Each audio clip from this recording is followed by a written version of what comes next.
Hey guys, tonight you find yourself standing beneath the dripping arch of a medieval town gate, where cold stone presses the evening damp into your bones. Damp straw clings to the soles of your boots, and smoke from cook fires gathers under the rafters of the guardhouse like a tired grey blanket. Beyond the gate, bells toll through river mist. Horses breathe white clouds into the winter air, and torchlight shakes over puddles in the rutted road. Medieval travel brochures really oversold this experience. They forgot to mention the mud that seems personally offended by your ankles. You pull your cloak tighter, feeling the rough wool scratch your neck, and you understand, gently but clearly, that you probably wouldn't last a week out here without someone wiser, tougher, and less dramatic about cold fingers. So, before you get comfortable, take a moment to like the video and subscribe, but only if you genuinely enjoy what I do here. And as you settle in, comment where you're listening from and what the local time is where your own night has found you. Now, dim the lights. Maybe turn on a fan for that soft background hum, and let's ease into tonight's journey together. You step under the gate just as the porter lowers his iron-banded bar with a grunt that sounds older than the stones themselves. Rain has been falling since afternoon. Not hard enough to be exciting, only steady enough to make everything smell of wet wool, bruised leaves, horse leather, and smoke. The town inside is small, walled, and hunched against the dark. Its houses lean close over the lane, their upper stories nearly touching, as if the buildings are whispering across the street about who has paid the market toll and who has not. A dog trots past you with the strip of something mysterious in its mouth. No one can quite agree whether dogs in such towns belong to anyone in particular, or whether they simply belong to the mud, the scraps, and the general business of the world. Rushes lie scattered over the floor of the gate passage, crushed flat by boots and hooves. Somewhere nearby, a woman throws a bucket of wash water into the gutter and makes the sign of the cross when it splashes too near the threshold. For some swear that careless water at dusk invites wandering spirits to come sniffing at the door. A boy carrying a bundle of kindling slips by, and an old man in a fur-lined cloak argues with the toll-keeper over 2 missing pennies, as if the fate of kingdoms hangs upon them. Perhaps it does, in its own tiny way. In the Middle Ages, kingdoms are made of coins, grain, wool, oaths, and people who insist they were charged less last week. You follow the lane down toward a square where a few late stalls are being shuttered. The smell of smoked fish mingles with onions, stale ale, and the warm animal breath of a tethered mule. A baker stacks coarse loaves beneath a cloth. A candle seller guards his beeswax tapers as if they are saintly relics, which, considering their price, they nearly are in a doorway. An ink-stained clerk shakes rain from his sleeves and mutters that damp ruins parchment, boots, tempers, and probably the soul. He's not entirely wrong. The town bell sounds again from a church tower hidden by mist. You count the notes without meaning to, because everyone counts bells here. Bells tell you when to pray, when to work, when to close the gate, when to fear fire, when to bury the dead, and when some lord with a wax seal has decided your peaceful morning now belongs to him. The sound spreads over the roofs and settles in the lanes, deep and patient. You pause beneath a sagging sign painted with a faded black boar, and from the alehouse below it comes a ribbon of yellow light, laughter, coughing, and the low hum of people who've been rained on long enough to become philosophical. Inside, the room is smoky and close. Soot has blackened the rafters into uneven shadows. A small fire struggles in the hearth, and the floor is strewn with rushes that have seen better decades, though the serving girl has scattered lavender and rosemary among them to sweeten the air. Some swear that rosemary keeps away sickness, bad dreams, and disagreeable guests. Even now, it is hard to tell whether it succeeds at any of the three, but it does smell braver than the rushes. You duck beneath a beam and find a place near the wall, where a wool blanket has been folded over a bench. Your hands are cold, your boots are heavy, and the damp has crawled up your hem like a determined tax collector. A wooden trencher is set before you with a ladle of thin pottage, a heel of coarse bread, and a cup of ale safer than most water and more forgiving than most company. The ale tastes sour, smoky, and faintly of the barrel, but it warms the throat, and in this hour, that is almost the same as kindness. Near the hearth sits a wandering scholar, or at least someone dressed in the general direction of scholarship. His robe is patched at the elbow. His fingers are stained with ink. A leather satchel rests against his boot, buckled shut with more care than anyone gives to ordinary bread or spare socks. Around his neck hangs a pilgrim badge in the shape of a tiny scallop shell, dull with travel. His face is narrow, his beard uneven, and his eyes have the bright, restless look of a man who has read too much by candlelight and believes this has improved him. No one can quite agree whether it has.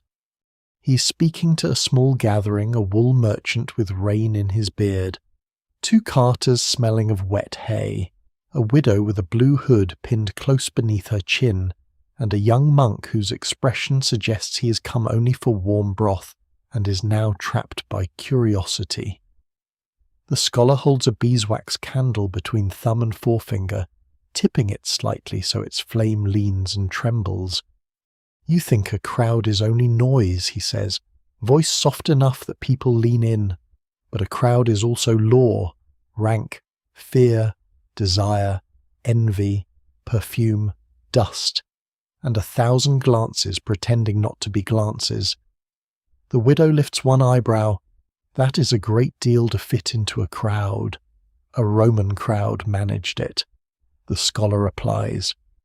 At the word Roman, even the monk looks up. Old Rome lives everywhere in this medieval world, though mostly as broken walls, reused stones, half-remembered roads, and stern Latin phrases copied by men who sometimes understand them.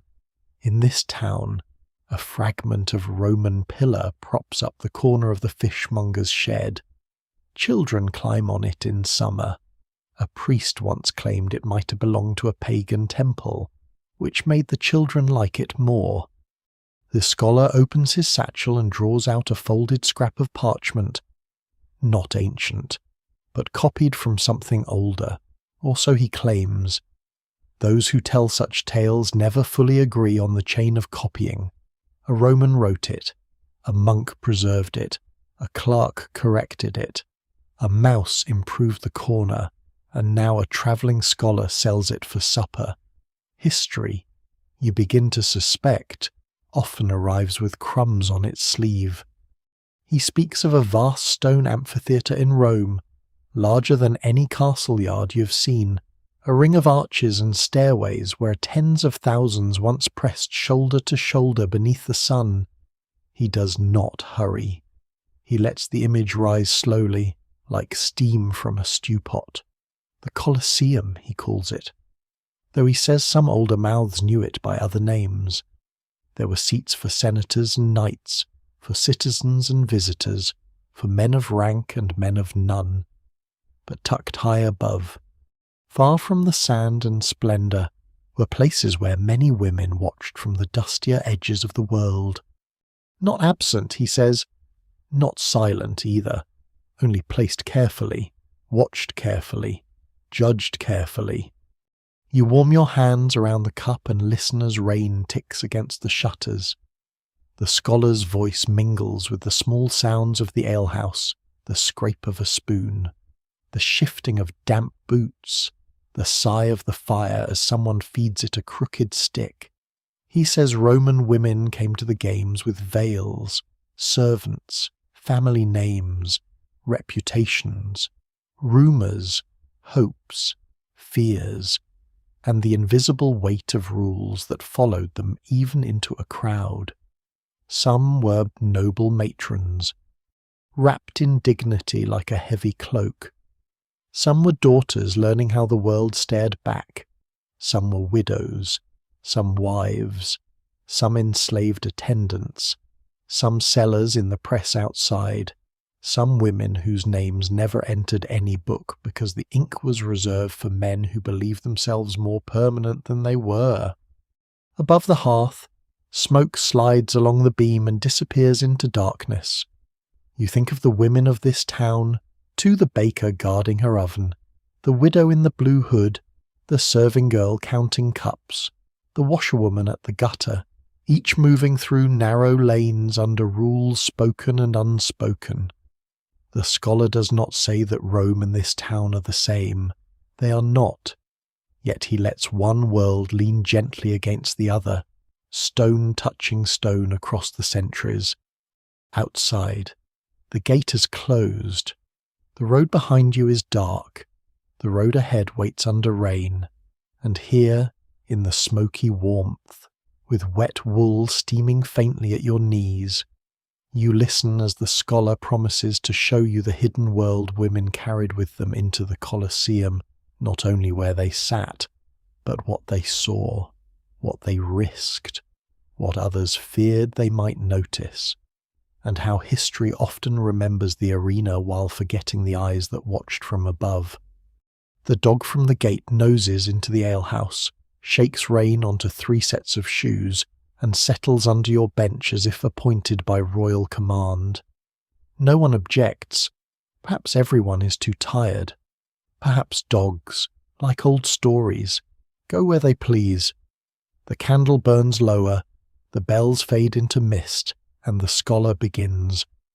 The scholar lets the silence sit for a while, as if silence itself has paid for a place near the hearth. Around you, the alehouse settles into that deep evening mood when rain on the roof becomes part of everyone's breathing, and the fire, no larger than a kneeling child's shadow, seems to hold the whole room together. The dog beneath your bench rests its chin on your boot. It is damp, heavy, and apparently convinced that your foot is a pillow granted by divine law. The widow in the blue hood leans forward first. Women watch these Roman games, then some did, says the scholar, many did, but where they watched from, and under whose eye, mattered greatly. The wool merchant snorts into his cup. That is true everywhere. No one argues because the wool merchant has accidentally said something wise, and the room needs a moment to recover. You take another spoonful of pottage. It is mostly barley, onion, and hope, with a small grey piece of something that may once have had opinions. The serving girl moves between benches with the jug of ale, stepping carefully over the rushes. She wears a small charm of red thread at her wrist, tied there by her grandmother, she says, to keep away fever and envy. Some swear red thread confuses the evil eye, though no one can quite agree whether the evil eye is easily confused or merely polite enough to pretend. Near the far wall, 2 ink-stained clerks have been listening while pretending not to. They sit with wax tablets and little knives for scraping errors smooth, their fingers darkened by ink that has worked its way into the cracks of their skin. One of them, a thin fellow with a nose like a hooked quill, clears his throat. Roman law was fond of order, he says, as though he personally advised Rome on the matter. Men had rank. Families had rank. Women belonged to households. And households belonged beneath names. A woman's conduct could lift or stain a whole family. The widow's eyebrow rises again. How convenient for the family. The clerk looks into his cup. The scholar smiles faintly, not enough to start a quarrel, only enough to invite one to sit down beside him. A Roman woman of high birth did not simply walk into public as herself, he says. She carried her father's house, her husband's honour, her children's prospects, and the watching judgment of everyone who thought virtue could be measured by how quietly she moved. The young monk near the fire crosses himself, though perhaps only because a spark has landed near his sleeve. He has a narrow, careful face, and you notice he keeps glancing at the scholar's satchel as if it might contain forbidden poetry, or cheese, in a monastery. Either might be dangerous after Compline. The scholar explains that the Colosseum was not just a building of stone, it was a map of the city's bones. To sit close was to be seen as important. To sit high was to be reminded that importance had limits. Senators near the front, knights in their places, ordinary citizens above, women, especially respectable women, often higher still. Not because they lacked eyes, but because society feared what eyes might do. They might admire too openly. They might be admired. They might witness men losing dignity in public, which, as history shows, men often prefer to do privately and then describe heroically afterward. A carter laughs softly, and the monk tries not to. Rain slides down the shutter cracks. The candle between the scholar's fingers gutters, bends, and stands upright again. He tells you that some Roman writers mocked women for attending spectacles, especially if they seemed too interested in performers, fighters, actors, or athletes. Those men wrote as if women's attention were a loose hen that must be chased back into the yard, yet the same men filled pages with their own outrage, longing, gossip, and fear, even now. It is hard to tell whether they feared women's weakness or women's judgment more. The second clerk, broader and red-faced from the heat, taps his wax tablet. But women were not all kept alike, he says. A matron and a servant, a senator's daughter and a freedwoman, a market seller and an emperor's relative. These are not one creature. The scholar nods. Just so. The widow reaches for her cup, and yet men often speak as if we are one loaf from one oven. A burnt loaf.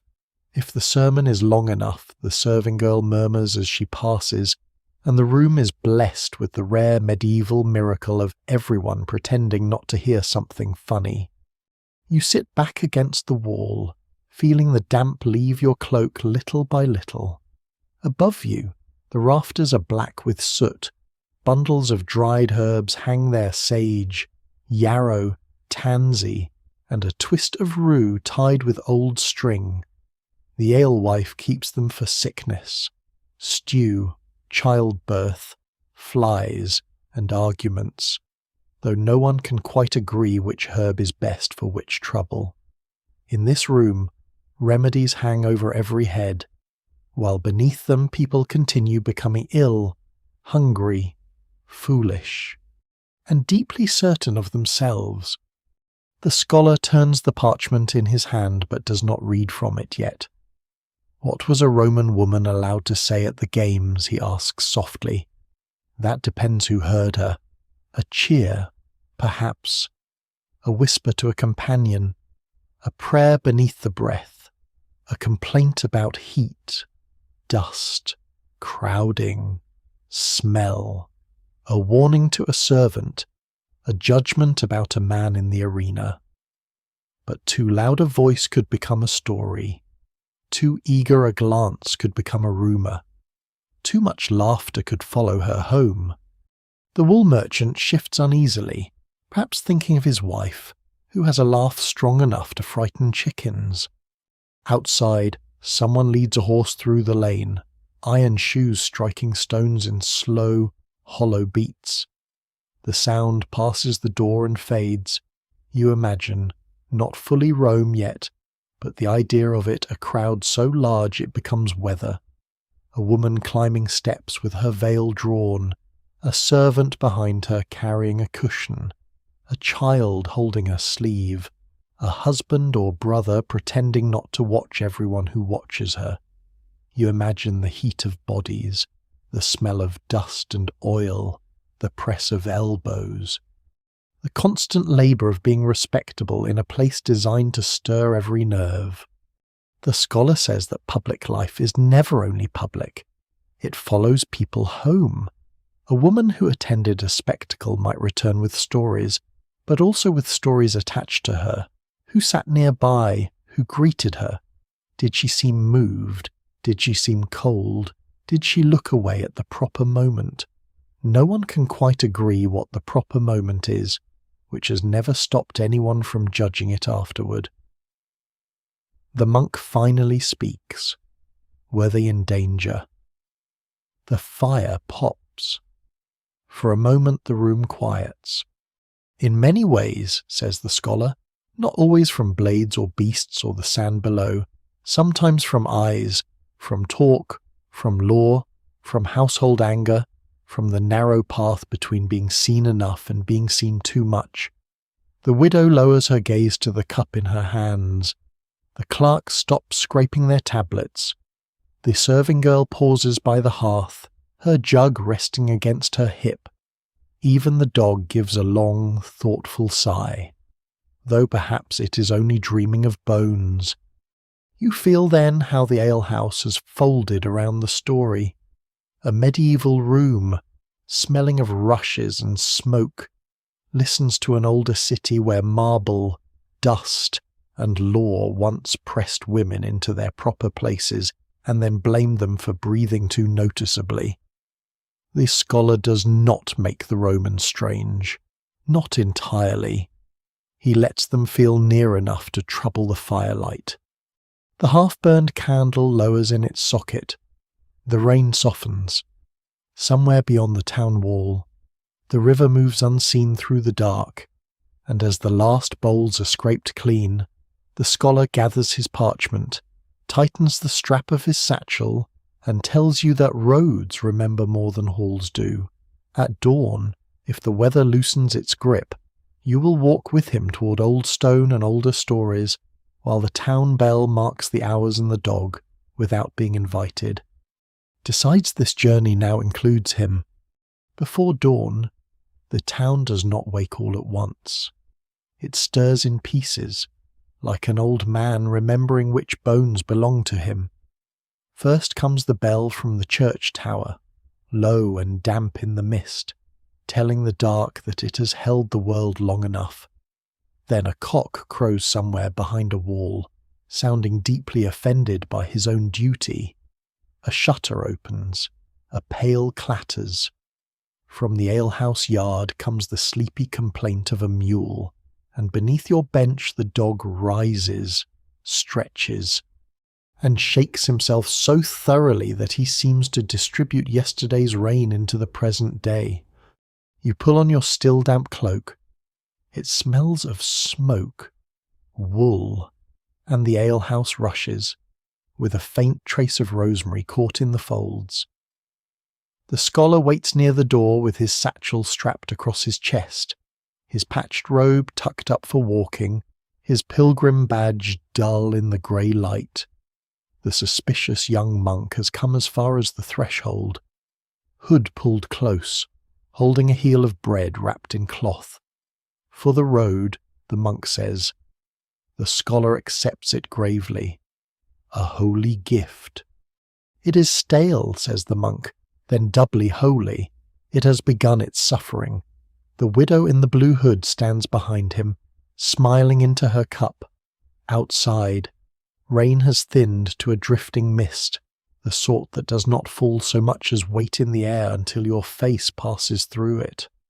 The porter lifts the town gate with a groan of wood and iron, and you step out beneath the arch, away from yellow firelight and into the pale, soaked morning. The road beyond the walls is not really a road in the grand Roman sense.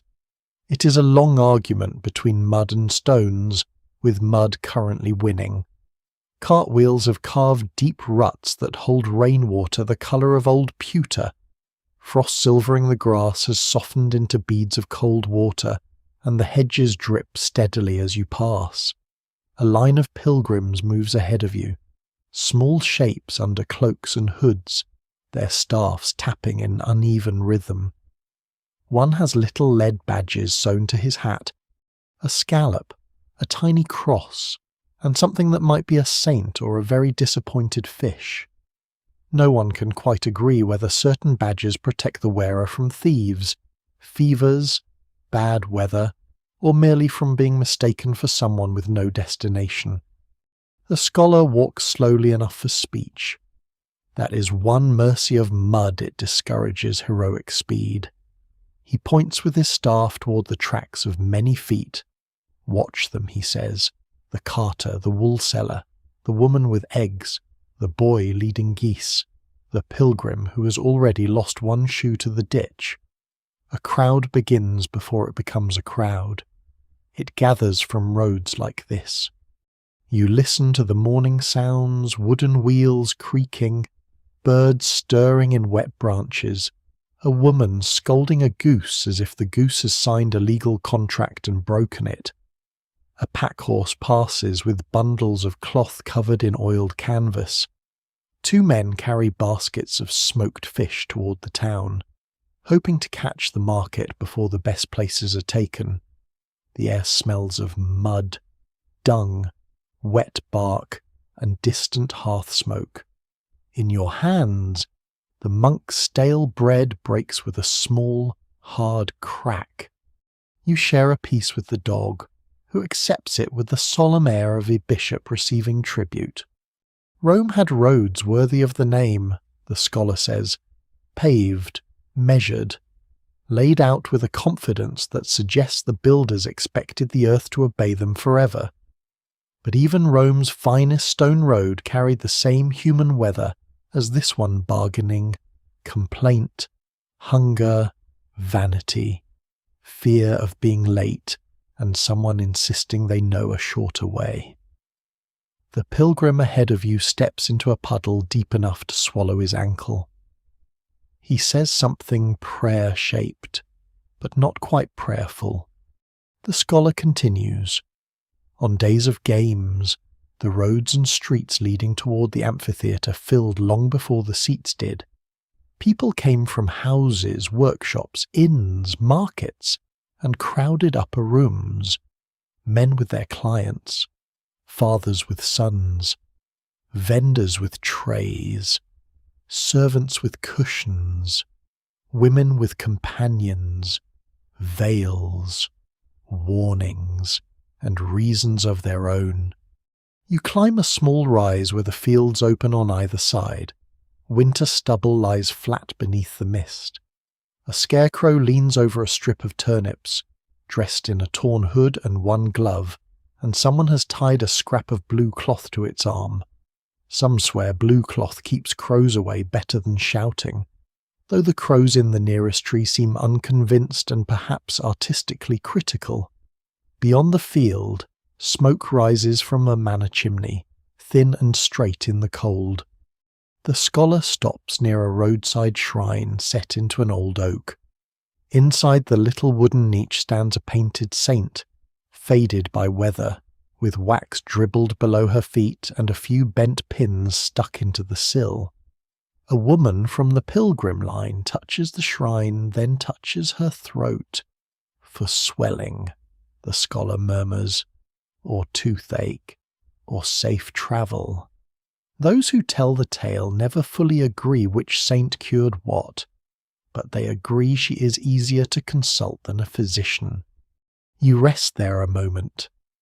The dog sniffs the shrine and decides not to become involved. Your boots are heavy. Your breath hangs before you, behind you. The town wall has faded into mist, and ahead the road dips toward a small market village, where the first cries of trade are beginning to rise. The scholar lowers his voice. Think of the Colosseum not only as a place people arrived, but as a great mouth that drew them in. Rome was full of thresholds, doorways, family lines, ranks, laws, customs. Women crossed those thresholds carefully. A respectable matron might come with her household, not wandering alone because public space had teeth. A young woman might be watched by older eyes. An enslaved woman might carry a basket, a cushion, a message, or a secret no one thought she understood. A poor woman might sell food outside and hear more truth in one morning than a senator heard in a month. You begin walking again as the road grows busier. A cart with a broken wheel blocks half the way near a ditch, its owner crouched beside it with a face full of personal betrayal. A blacksmith's apprentice tries to wedge a stone beneath the axle. Everyone passing offers advice. No one offers help. This, too, seems to be an ancient custom. A bell rings from the village ahead, quicker and smaller than the town bell behind you. Market day. The sound pulls people forward. A woman with a basket of eggs overtakes you, skirts lifted from the mud, face set with the fierce calm of someone carrying fragile wealth through a world of elbows. 2 children old enough to work, young enough to resent it, drive geese with willow switches. A friar with a patched cloak walks barefoot in the mud, either from holiness or poor planning, even now. It is hard to tell whether the difference matters when the road is this cold. The scholar watches the gathering movement with bright eyes. There, he says, that is how Rome breathed on a spectacle day. Not one grand roar at first. Small sounds, doors opening, sandals on stone, vendors shouting, women telling servants not to lose the water flask, men pretending they are not excited, children asking questions no adult wishes to answer, the city loosening itself from mourning and flowing toward the arena. You picture it as you walk not the bright, violent heart of the amphitheater, but the approach, the human tide, veils drawn against dust, perfume fighting sweat, sandals scraping steps, a noblewoman's litter moving slowly through the press, a freedwoman bargaining for figs, an enslaved attendant trying to keep close, a girl craning her neck to see the arches, a mother telling her son to stop pointing, all of them carried by the same pull that now draws peasants, merchants, pilgrims, and dogs toward the modest medieval market ahead. The road descends. The first stall awnings appear through mist like low, coloured clouds. Smoke from breakfast fires drifts across the lane. Someone is already arguing over onions. The scholar smiles, and you feel the tail widening beneath your feet, as if the muddy road itself has become a path between worlds, one leading to a market square under monastery bells, the other to old Rome, where women climbed toward their hidden seats among dust, rumour, and the restless breathing of a crowd. By the time the market village settles behind you, the morning has thickened into a grey, wet afternoon, and the road carries you past hedges beaded with rain, frozen furrows, and sheep that look at travellers as if travellers are a regrettable invention. The cart with a broken wheel has somehow followed your thoughts even after you leave it behind, because every rut in the road now seems eager to break another. Your boots pull free of the mud with small, impolite sounds. The dog trots ahead, tail lifted, having appointed himself scout, judge, and collector of anything edible that falls from passing hands. Near sunset, you reach a manor house set low against the fields, not grand enough to be a castle, not humble enough to be honest about itself. A ditch circles the outer yard. Beyond it stands a timber hall with the stone undercroft, a steep roof, and smoke rising from a louver above the great room. A carved saint watches from a post beside the gate. her wooden face worn by weather into an expression of patient suspicion. Some swear that if a carved saint is touched before entering a strange hall, she protects you from lies at supper, though no one can quite agree whether this includes the lies told by hosts about the quality of their wine. The scholar speaks with the steward, who has a ring of iron keys at his belt and the expression of a man who believes every visitor is secretly a storage problem. After some murmuring, a glance at the scholar's pilgrim badge, and a careful inspection of the dog, you are allowed inside for the night. The steward says the dog may sleep near the door. The dog hears this and immediately chooses the warmest place near the hearth, because written law has never impressed dogs. You enter the hall beneath a rush of heat, smoke, and human voices. Rushes cover the stone floor, fresh enough near the high table but older and more mysterious in the corners. Beeswax candles burn before the Lord's seat, while cheaper tallow lamps smoke along the lower benches. The rafters are black with years of soot. Shields hang on the wall, painted with colours made dim by smoke and dust. A wool curtain blocks the worst of the draught, though the worst of the draught is clearly still negotiating terms. Women move through the hall with quiet purpose. The lady of the house sits near a carved screen, her hair covered, her gown lined at the sleeves with fur. Two younger women bend over embroidery beside her, their needles catching the candlelight. A maid carries a basin of warm water. Another brings trenchers of coarse bread and a dish of pottage thickened with peas. At the lower end, men talk over ale. Boots stretch toward the fire. You're given a place not too close to importance, which is a kindness, because importance often comes with expectations and worse manners. The scholar waits until you have eaten. He knows a hungry listener hears only the language of spoons.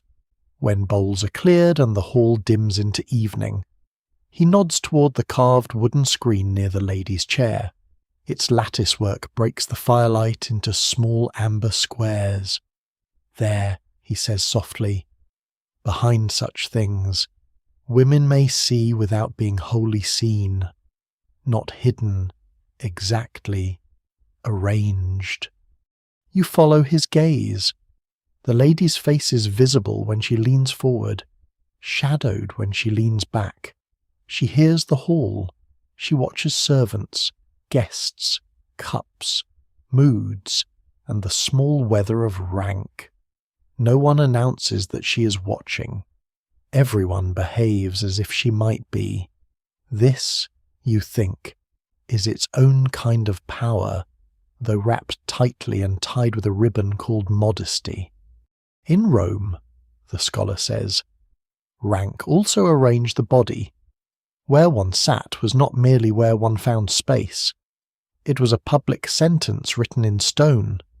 The old monk from the alehouse is not here, but you remember his narrow, suspicious face, and you imagine him frowning at the idea of stone writing sentences. The scholar continues anyway, because scholars are rarely stopped by imagined disapproval. A woman of senatorial family, he tells you, does not enter the Colosseum as merely a pair of eyes beneath a veil. She enters as wife, daughter, widow, mother, alliance, dowry, memory, rumour, and future marriage bargain. Her seat reflects not only comfort but control. Too near the front, and her presence may seem bold. Too far among the common crowd, and her household may be insulted. Too visible, and tongues begin. Too hidden, and tongues begin anyway. Because tongues are the only tool in history that never seems to break. At the high table, the lady of the manor lowers her needle and says something to the steward. He bows, listens, and moves off at once. The scholar notices, and a faint smile touches his mouth. Marriage, he says, makes a woman's public place even heavier. A Roman husband might wish his wife seen as honourable, pious, restrained, loyal to household and lineage. Yet he might also display her dignity as part of his own. See how fine my house is. See how modestly my wife sits. See how she does not stare. See how everyone stares at how she does not stare. A carter at the lower bench chuckles into his ale, then quickly looks at his own wife, who is not present but somehow still powerful. You sit with your back to a post, hands wrapped around a warm cup. The air smells of smoke, boiled peas, wax, wet wool drying by the hearth, and the faint sharpness of strewn herbs crushed underfoot. Someone has scattered bay leaves near the doorway to keep out winter sickness.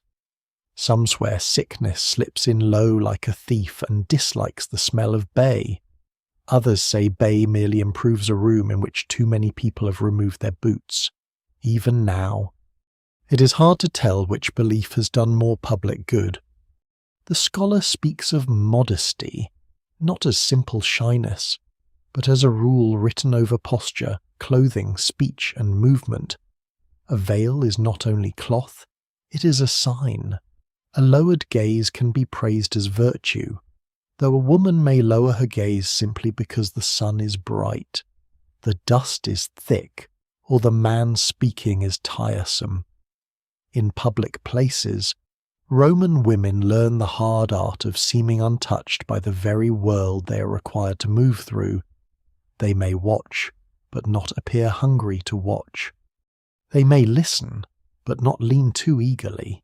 They may attend, but remain wrapped in the story others prefer to tell about them. The lattice screen in the manor hall glows as firelight shifts behind it. You notice that the young women with embroidery are listening now. Their needles move more slowly. The lady's expression remains unreadable, which may be wisdom, habit, or practice sharpened over years.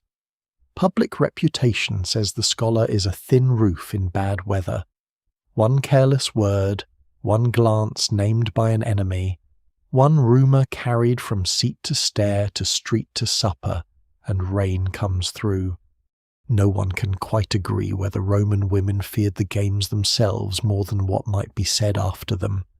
Some swear the highest seats protected them by distance. Others say distance only made them easier to group together, to speak of as women, not persons. A matron in the upper tier might sit among other women, surrounded by noise, dust, servants, strangers, and the judgment of men below who never had to climb so far to be respectable. You imagine her there as the hall around you darkens a woman above the arena.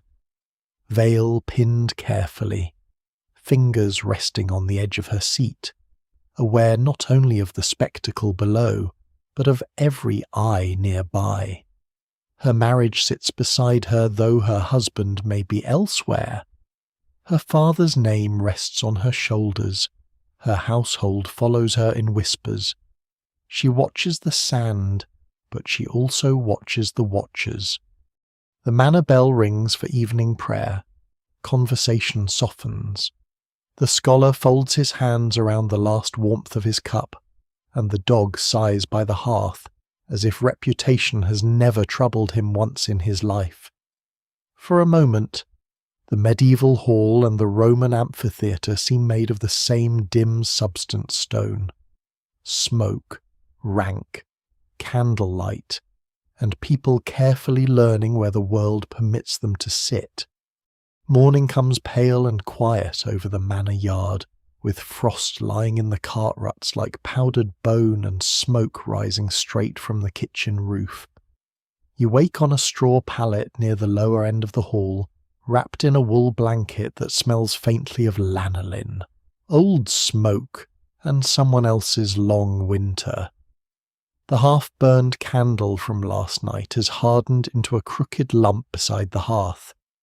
The dog has slept against your knees with the grave confidence of a creature who pays no rent and yet owns every room. Servants are already moving. One girl shakes fresh rushes near the doorway.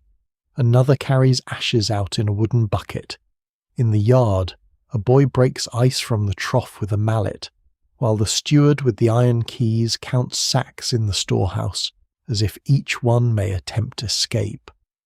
Before you leave, the manor cook hands you a heel of coarse bread, a strip of smoked fish wrapped in cabbage leaf, and a look that suggests gratitude should be quiet and portable.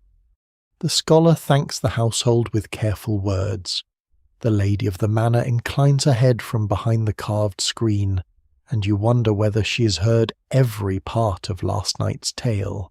She probably has.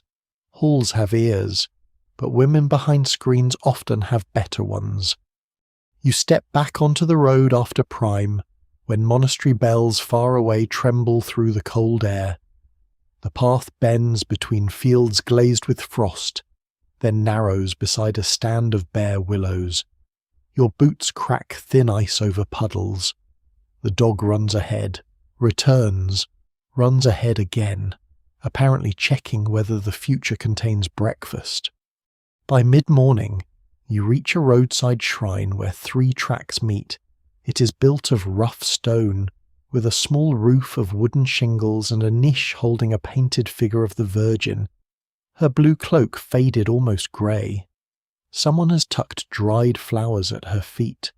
Someone else has left a bent pin, a bead, and a scrap of linen tied in a knot.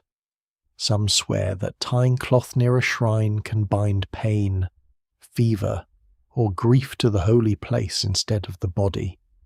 Though no one can quite agree whether the saint accepts such burdens willingly, or simply has no choice because people keep leaving them there. You sit on a low wall beside the shrine. The scholar breaks the coarse bread, gives you half, and saves a crumb for the dog, who receives it as though this has been the true purpose of pilgrimage all along. The smoked fish is salty, hard, and deeply committed to remaining in your teeth. A wind moves through the willows, clicking their twigs together like dry little bones. Here, with bread in your hand and frost softening beneath your boots, the scholar begins again. Roman women, he says, were never one single crowd. Though men with ink often made them seem so, their lives moved under different roofs, different laws, different dangers. You chew slowly and look down the 3 roads. A woman passes with a basket of leeks at her hip, a hood drawn low over her brow. Behind her walks an older girl carrying 2 hens by the feet. The hens hang upside down with an expression of offended nobility. The woman pauses at the shrine, touches the stone, whispers a name, and moves on. A matron, the scholar says, a married woman of standing, might be expected to move through Rome with dignity polished bright as a brass basin. Her veil matters, her attendants matter, her silence matters, though silence is often filled with thoughts no husband has purchased. You think of the manor lady behind her lattice, her needle pausing in candlelight. The scholar tells you that a Roman matron's clothing speaks before she does.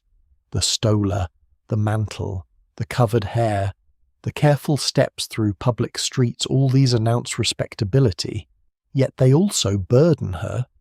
To be respectable is to carry a full pitcher across a crowded room and be blamed if anyone else bumps your arm. No one can quite agree, the scholar murmurs, whether Roman modesty protected women from public judgment or taught the public how to judge them more precisely. The road stays quiet for a moment. A raven lands on the shrine roof, then thinks better of holiness and lifts away. Then he speaks of daughters, young women not yet married, guarded by family interest as closely as winter apples in a storehouse. A daughter of rank might be seen at public rites, family ceremonies, perhaps spectacles, but always inside a net of supervision. Her face, her posture, her laughter, her friendships each may become material for bargaining. Marriage is not merely romance in such houses. It is land, alliance, debt, ambition. And mothers pretending not to worry while worrying with their whole bodies. You imagine a Roman daughter climbing the steps of the amphitheater, one hand gripping her veil, another perhaps held by a nurse who has known her since childhood. She's old enough to understand glances, young enough to be wounded by them. Below, the crowd roars. Above, some aunt or companion watches her more closely than the arena. Even excitement must be measured. Too much colour in the cheeks may become a family discussion. And family discussions have ruined more peaceful evenings than bad weather. The scholar wipes crumbs from his fingers. Widows were different again, he says. Some had more freedom, some had less protection. A widow with wealth could manage property, households, memory, and suitors circling like flies around honey. A poor widow might sell, mend, carry water, or bargain in the streets with no one to praise her dignity except herself. The word widow pulls your mind back to the woman in the blue hood at the alehouse, the way she lifted her eyebrow at men who spoke too smoothly about women. You can almost hear her cup touch the table. The scholar says Roman widows could be honoured for chastity, urged toward remarriage, praised for loyalty to a dead husband, or pressured by living relatives who suddenly discover deep concern for the family fortune. Those who tell the tale never fully agree whether widowhood gave a woman a doorway or merely moved the lock. A gust shakes the shrine's little roof. The dog presses against your leg for warmth. The scholar breaks the last of the bread into smaller pieces, and then, he says, there are servants and enslaved women, without whom the public lives of elite women could hardly move at all. His voice softens, not dramatically, not as a preacher raising thunder, but carefully, like someone setting down a fragile cup. An enslaved woman in Rome might dress her mistress's hair before dawn, pin the veil, fold the mantle, carry the cushion, hold the child's hand, remember which entrance to use, carry money, water, perfume, messages, keys, gossip, and blame. She might stand while others sat. She might hear everything and be asked nothing. She might know which noblewoman feared her husband, which daughter had received a note, which matron had debts, which servant in another house could be trusted. Her body belongs to another, yet her mind moves through the city collecting truths no official record wants. Even now, it is hard to tell how many women lived at the edge of every famous Roman scene, present in labour but absent from memory.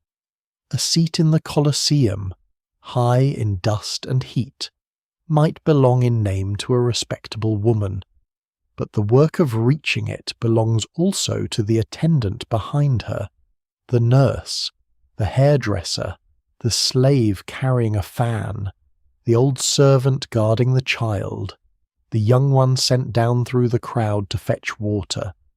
You look at the shrine offerings: pin, bead, linen, flowers, small things left by ordinary hands.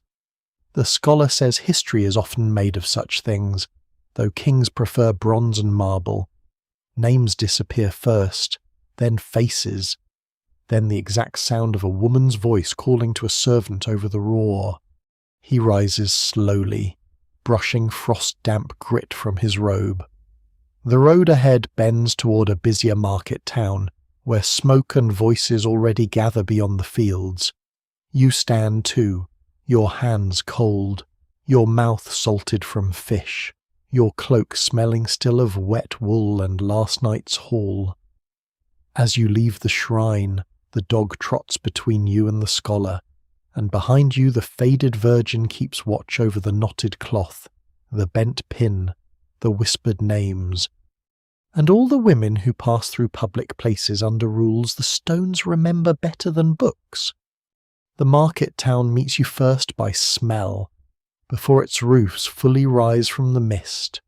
Wood smoke lies low over the road, Beneath it comes the sharper scent of onions cut open on a stallboard, wet wool steaming from cloaks, horse dung pressed into straw, frying cakes, fish brine, leather, beeswax, and too many people pretending they have not stepped in the same puddle twice. The bell above the little church rings the hour, quick and busy, quite unlike the deep manor bell of the night before. This bell sounds as if it has errands. You pass beneath a timber gate where a toll-keeper sits with a board across his knees, collecting pennies from carts and sharp looks from everyone else.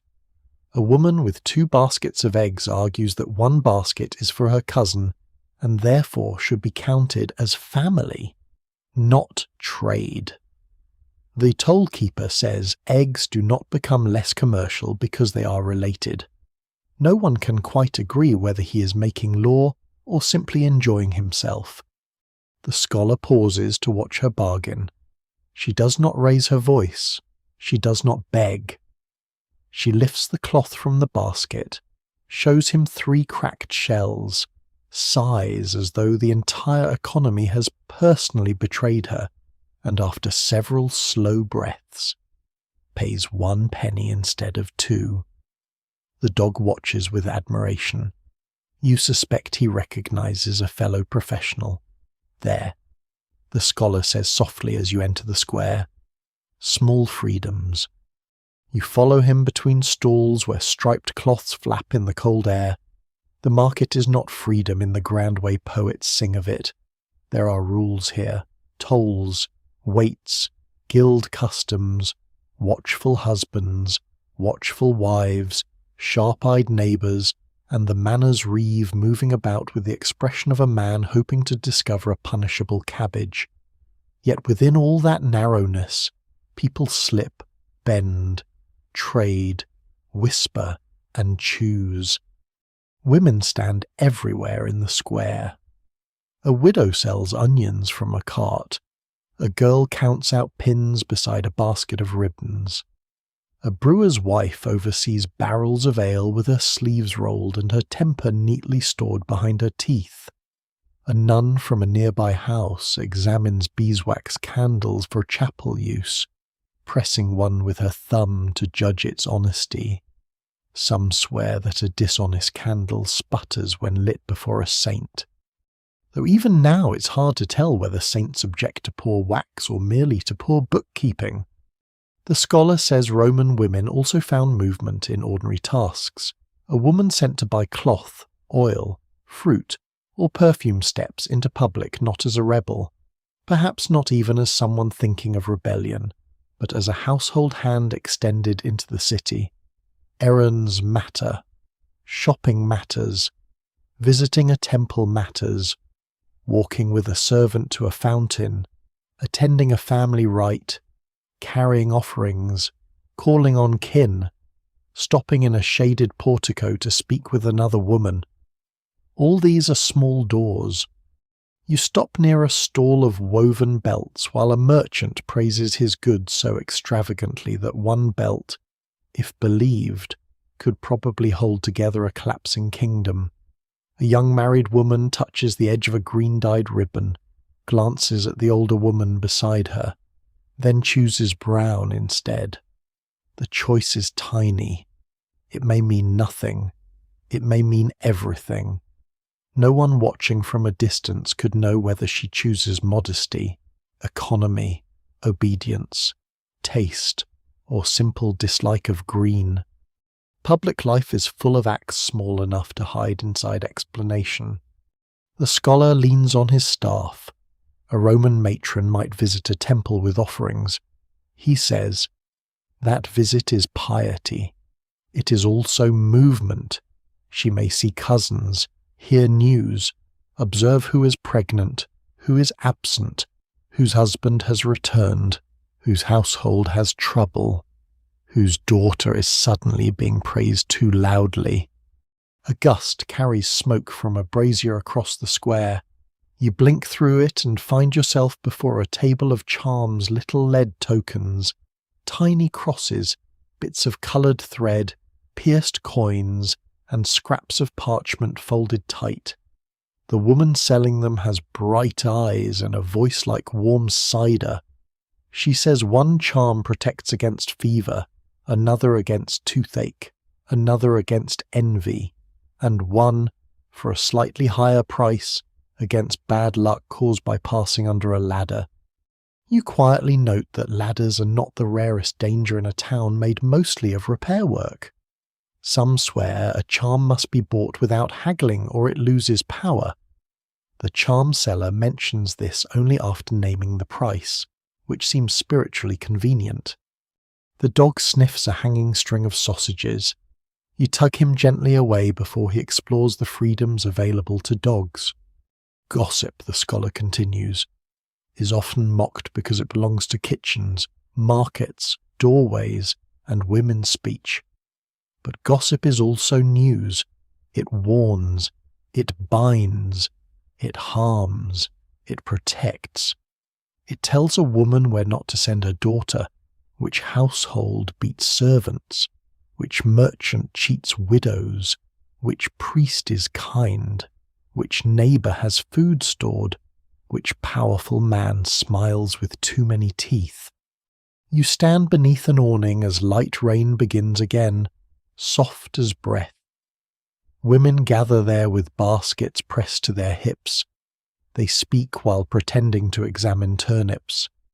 Their voices move low and quick, a marriage being arranged, a midwife called in the night, a child's cough, a lord's debt, a pilgrim who may not be a pilgrim, a relic arriving next week that some say is the finger of a saint, and others say looks suspiciously like a chicken bone. Those who tell the tale never fully agree whether a relic is false because it looks ordinary, or holy because holiness has never been required to look impressive. The scholar does not laugh at them. He listens with respect. In Rome, too, he says, women's talk carried through markets, baths, doorways, shrines, and seating tiers. Men feared it because it moved without asking permission. You imagine the streets around the Colosseum before a spectacle. A woman stops to buy figs. Her servant recognizes another servant. A greeting becomes a whisper. A whisper becomes knowledge. A noblewoman asks after a sick cousin and learns instead of a scandal. A freedwoman sells scented oil and hears which families quarrel. A poor vendor notices who arrives in whose company. Above them all, officials imagine they have arranged society perfectly by rank, row, law, and stone. Below that arrangement, human speech runs like water through cracks. The rain passes quickly. The market shines. Chickens scratch near the church steps. A man selling old iron keys insists each one once opened an important door, which may be true if one counts cupboards. At a cloth stall, the brewer's wife buys a length of linen and receives, along with it, 3 rumours, a recipe for a cough syrup made of honey and horehound, and advice about a nephew no one likes. This appears to be the true measure of trade cloth by the Elorcret, news by the handful. You warm your hands around a cup of hot ale spiced with something the seller claims is ginger, though the scholar murmurs that it may be optimism. The drink is sweet, bitter, and warming enough to forgive. Around you, women move in patterns shaped by duty but not entirely owned by it. They buy salt, choose thread, carry candles to the church, visit a cousin, linger at a stall, ask after a birth, leave an offering, inspect a measure of grain, laugh once, lower their eyes, lift them again. Carefully managed appearances, the scholar says, do not mean empty lives. A veil may hide a glance, but not erase it. A household errand may become a meeting. A temple visit may become a pause in the open air. A seat high above the Roman arena may be assigned by men. But the watching done from that seat belongs to the woman herself. The bell rings again. The suspicious monk from the alehouse appears suddenly near the candle stall, buying ink from a peddler and pretending not to see you. The dog barks once in recognition, which ruins the monk's entire strategy. He blushes, tucks the ink into his sleeve, and vanishes toward the church porch. You and the scholar move on slowly through the square, past onions, charms, ribbons, fish, pins, and low voices.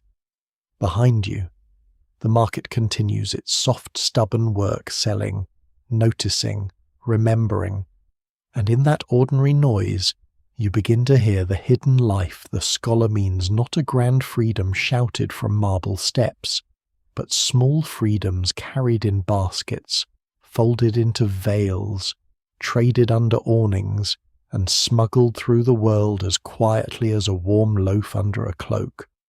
By late afternoon, the market town loosens behind you in scraps of sound, a final quarrel over onions, the slap of shutters closing against the damp, the church bell calling the faithful and the half-faithful alike, and the distant bark of a dog who is not your dog, though your dog answers as if maintaining correspondence.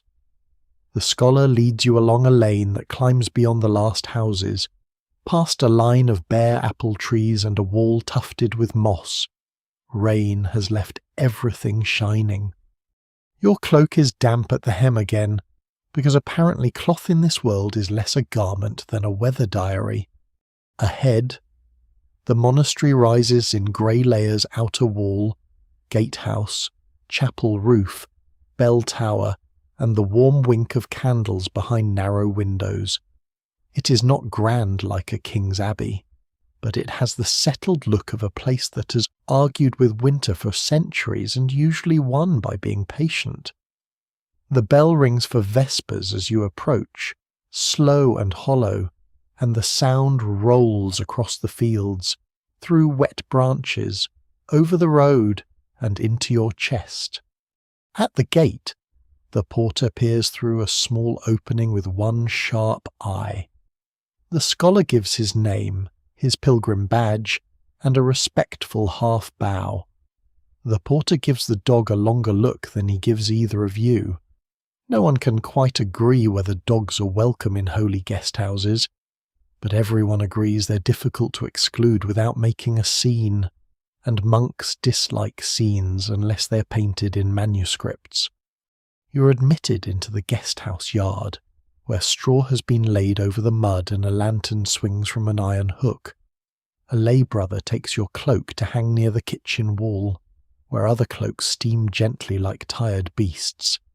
Inside the guest house, the floor is swept clean, rushes laid fresh, and the air smells of bean pottage, beeswax, damp wool, ink, and the faint medicinal bitterness of dried herbs. Bundles of sage and betony hang above the hearth. Some swear betony protect against nightmares, drunkenness, and evil spirits, though even now, it is hard to tell whether the herb is powerful or whether people simply sleep better after believing something is watching over them. You're given a bowl of thick pottage, a piece of coarse bread, and a strip of hard cheese that resists the knife with monastic discipline. A few travellers sit along the wall, a merchant with sore feet, 2 pilgrims wrapped in patched cloaks, and, to your surprise, the suspicious young monk from the alehouse in the market square. He is seated at a side table, copying something under a candle, his ink pot close by, his face arranged into innocence too carefully to be natural. The dog trots straight to him and rests its chin on his knee. The monk freezes, quill in mid-air, exposed by affection. The scholar notices and says nothing, which is the most dangerous form of noticing. After supper, the travellers are invited to warm themselves in a small room near the cloister, not within the monk's private silence, but close enough to hear the soft movement of sandals on stone and the murmur of psalms from the church. A half-burned candle stands between you and the scholar. Its flame leans whenever the door opens, then steadies again. Beyond the shutter, rain begins once more, light and steady, tapping the monastery roof with patient fingers. The scholar spreads his hands toward the fire. Men with ink, he says, have always had a curious fear of women in public places. The young monk coughs. Present company mostly accepted, the scholar adds. Mostly, says the monk. Mercy is a virtue. Accuracy is another. The merchant chuckles softly, and the monk bends lower over his parchment, though you can see that he listens. The scholar explains that Roman women at public spectacles stood at the meeting point of admiration and suspicion. When they attended religious festivals or public ceremonies, their presence could be praised as proper, pious, and dignified. A matron seen honouring the gods, supporting her household, appearing beside family, and keeping her gestures measured might be held up as an ornament to Roman virtue.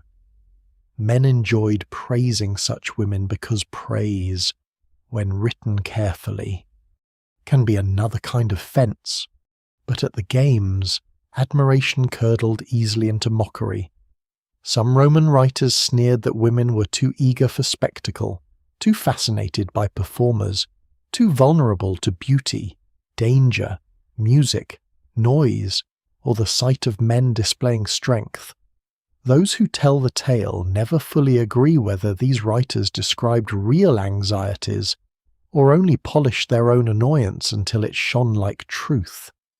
A woman who watched with interest might be called foolish. A woman who watched calmly might be called cold. A woman who did not attend might be praised for modesty, unless her absence offended someone important. In which case, modesty became pride. It is a neat trap, the scholar says, and very old whatever a woman does, interpretation arrives before she can sit down. The monastery fire settles with a sigh.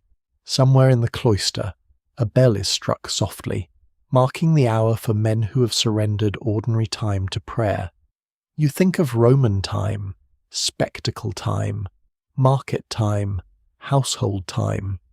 Each one tells women where to stand and how long they may remain. The scholar says control did not always look like chains or locked doors.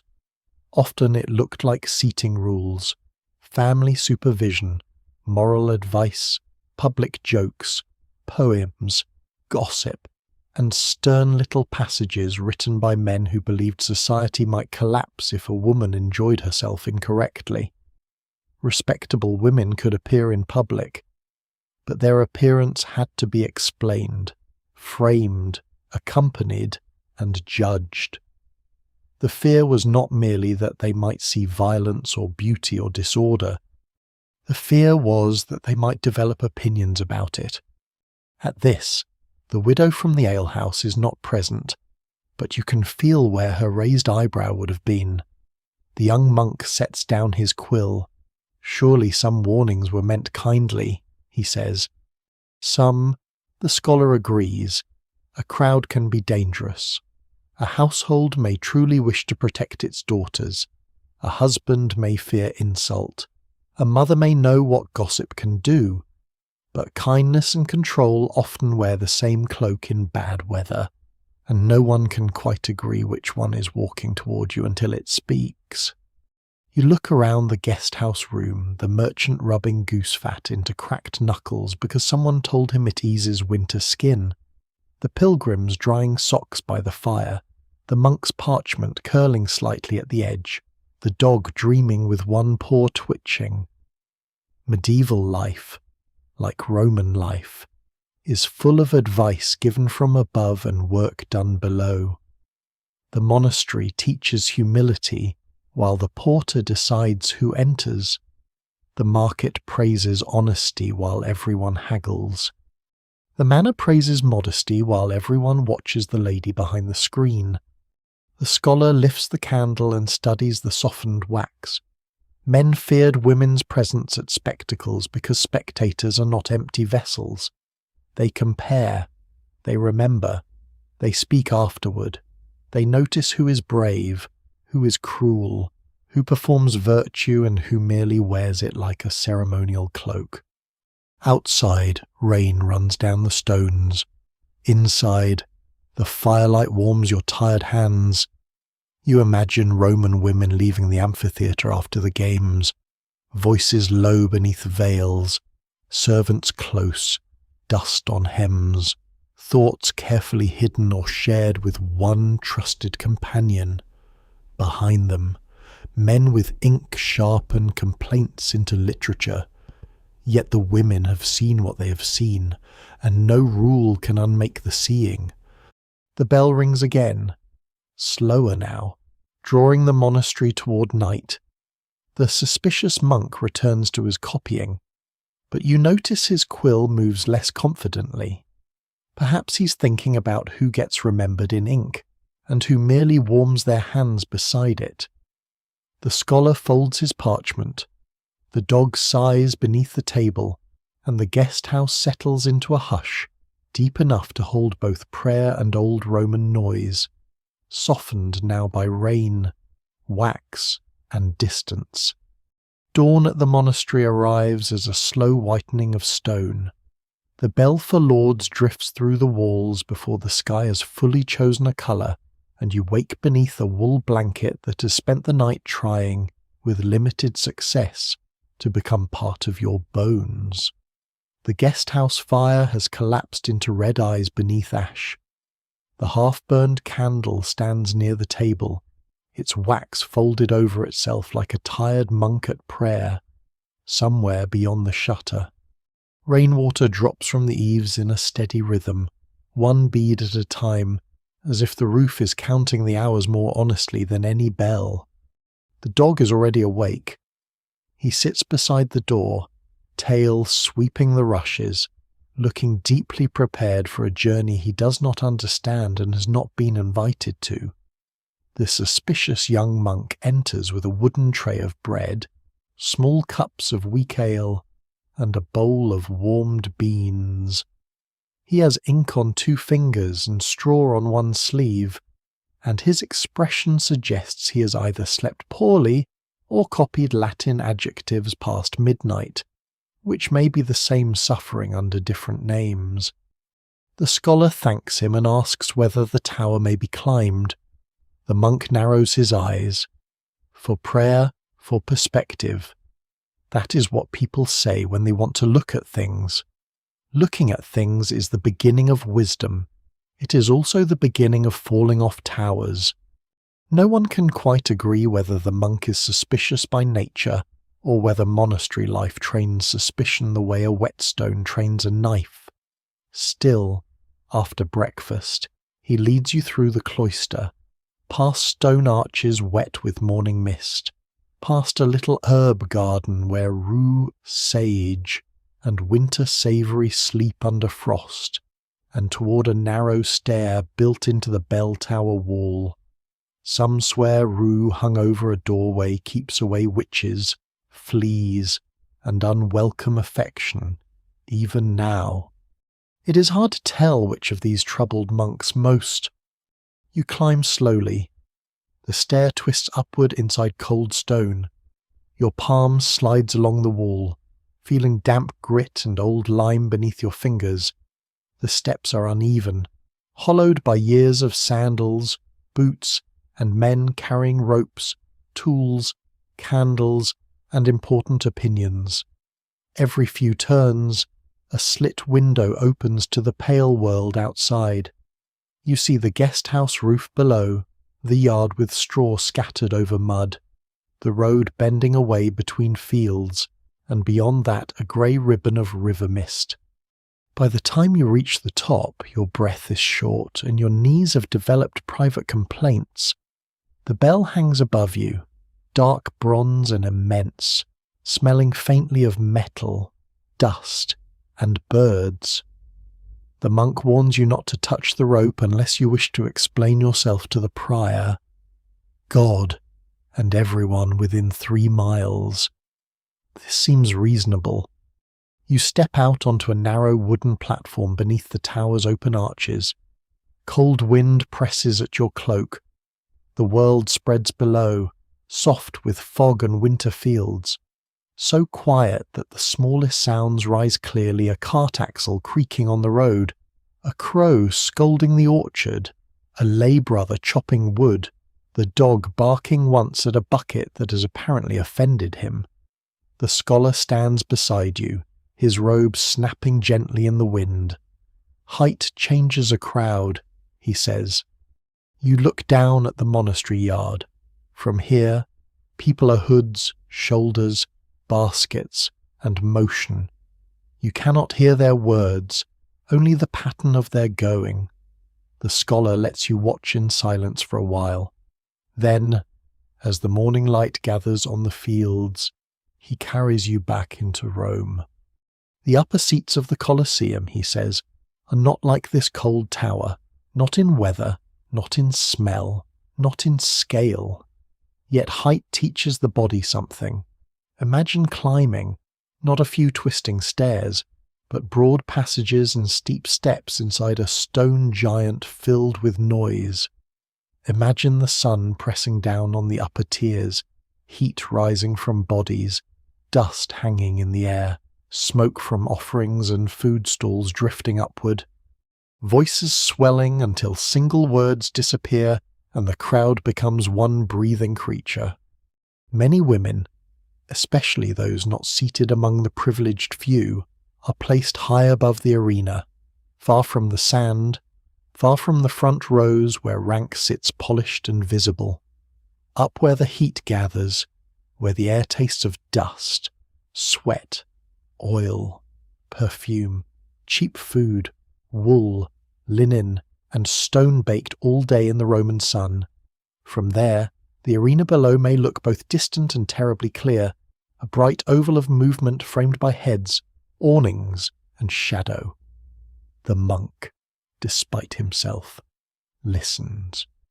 The scholar says some Roman arrangements kept women apart from men in certain spaces, or pushed them to the rear, the top, the edges, the places that say you may be present. But remember the terms of presence. No one can quite agree how strictly every rule was enforced in every year, under every emperor, for every class of woman. Customs shift. Laws are praised more loudly when they're difficult to maintain. Stone may command, but crowds negotiate. You lean on the tower rail, feeling the cold through your sleeves, and picture women climbing to those higher rows. A matron's veil is pinned carefully, but the climb loosens everything. An attendant carries a cushion because stone seats have never been famous for mercy. A girl complains of thirst. An older woman tells her to save her breath.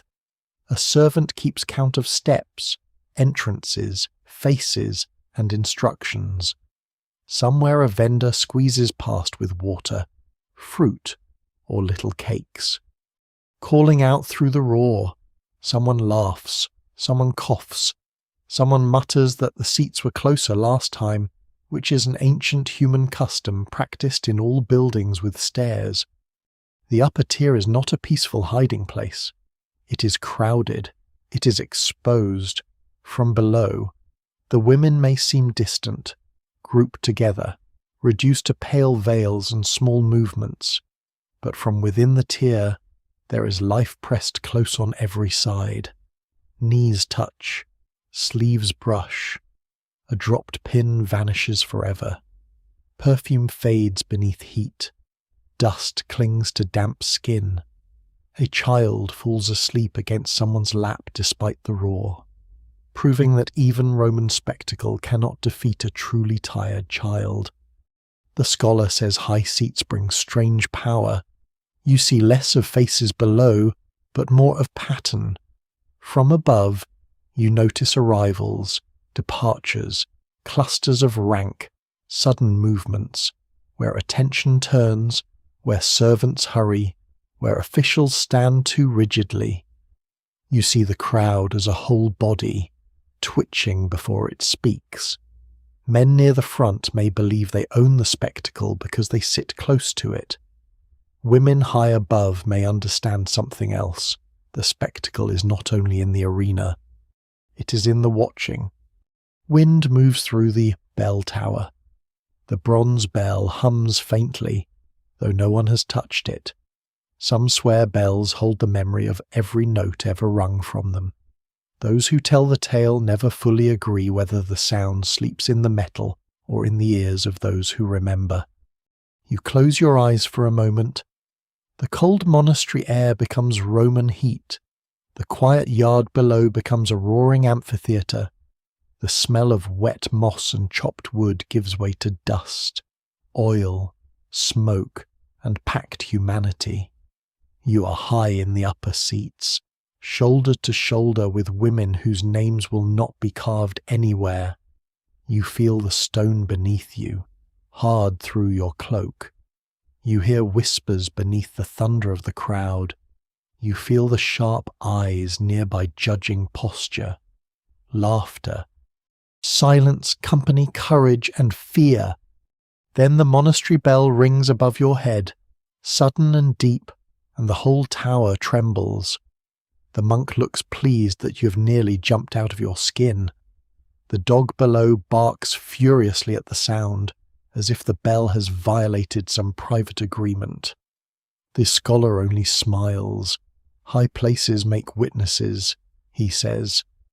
You descend with the bell still shaking in your bones, carrying with you the image of women seated far above Roman sand, not absent from history, not comfortable in it, but watching from the dust-heavy heights while the world below mistakes distance for silence. By the time you reach the bottom of the bell tower, the morning has turned watery and grey again, with rain stitching fine silver lines across the monastery yard. The bell still seems to tremble somewhere inside your ribs, a deep bronze memory following you down each uneven stair. The suspicious monk walks ahead with the expression of a man who has successfully prevented 3 visitors and 1 dog from touching holy equipment, which may count as a small miracle before noon. The rain grows steadier, so the lay brother guides you not back to the guest house but into the long stable beside the outer wall, where travellers' horses stand steaming in the dimness. The roof is thatched thickly, patched in places with darker straw, and every drop that lands above you makes a soft ticking sound, like 1,000 small fingers tapping time. The air smells of hay, leather, warm animals, wet wool, and the sharp sweetness of crushed apples stored in a barrel near the door. A lantern hangs from a peg. Its light wavers over bridles, wooden buckets, a broken cart shaft, and a row of iron horseshoes nailed above the lintel. Some swear an old horseshoe keeps misfortune from crossing a threshold, though no one can quite agree whether the luck lies in the iron, the shape, or the fact that no sensible spirit wishes to step on a nail. You settle on a low bundle of hay. The dog circles twice, decides the hay belongs to him, and then allows you a corner of it with great generosity. The scholar sits on an upturned feed box, stretching his hands toward the lantern as if it gives off more warmth than it truly does. Rain taps over your heads. A horse shifts, snorts, and returns to the serious work of eating. Watching, the scholar says, is labour. The monk, who has lingered in the doorway pretending to check a harness, glances over. The scholar smiles without looking at him. Not the kind of labour that earns bread honestly. Perhaps, but labour all the same. You lean back against the stable wall, feeling straw scratch through your cloak.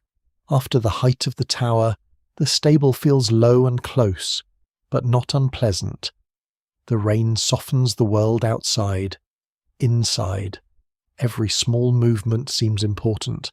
The twitch of a horse's ear, the lantern's sway, the monk's fingers worrying at his sleeve. In the Colosseum, the scholar continues, a woman does not only watch the arena, she watches the crowd watching the arena. You remember the view from the bell tower, the monastery yard reduced to patterns of movement. From above, you saw who hurried, who lingered, who carried burdens, who avoided whom.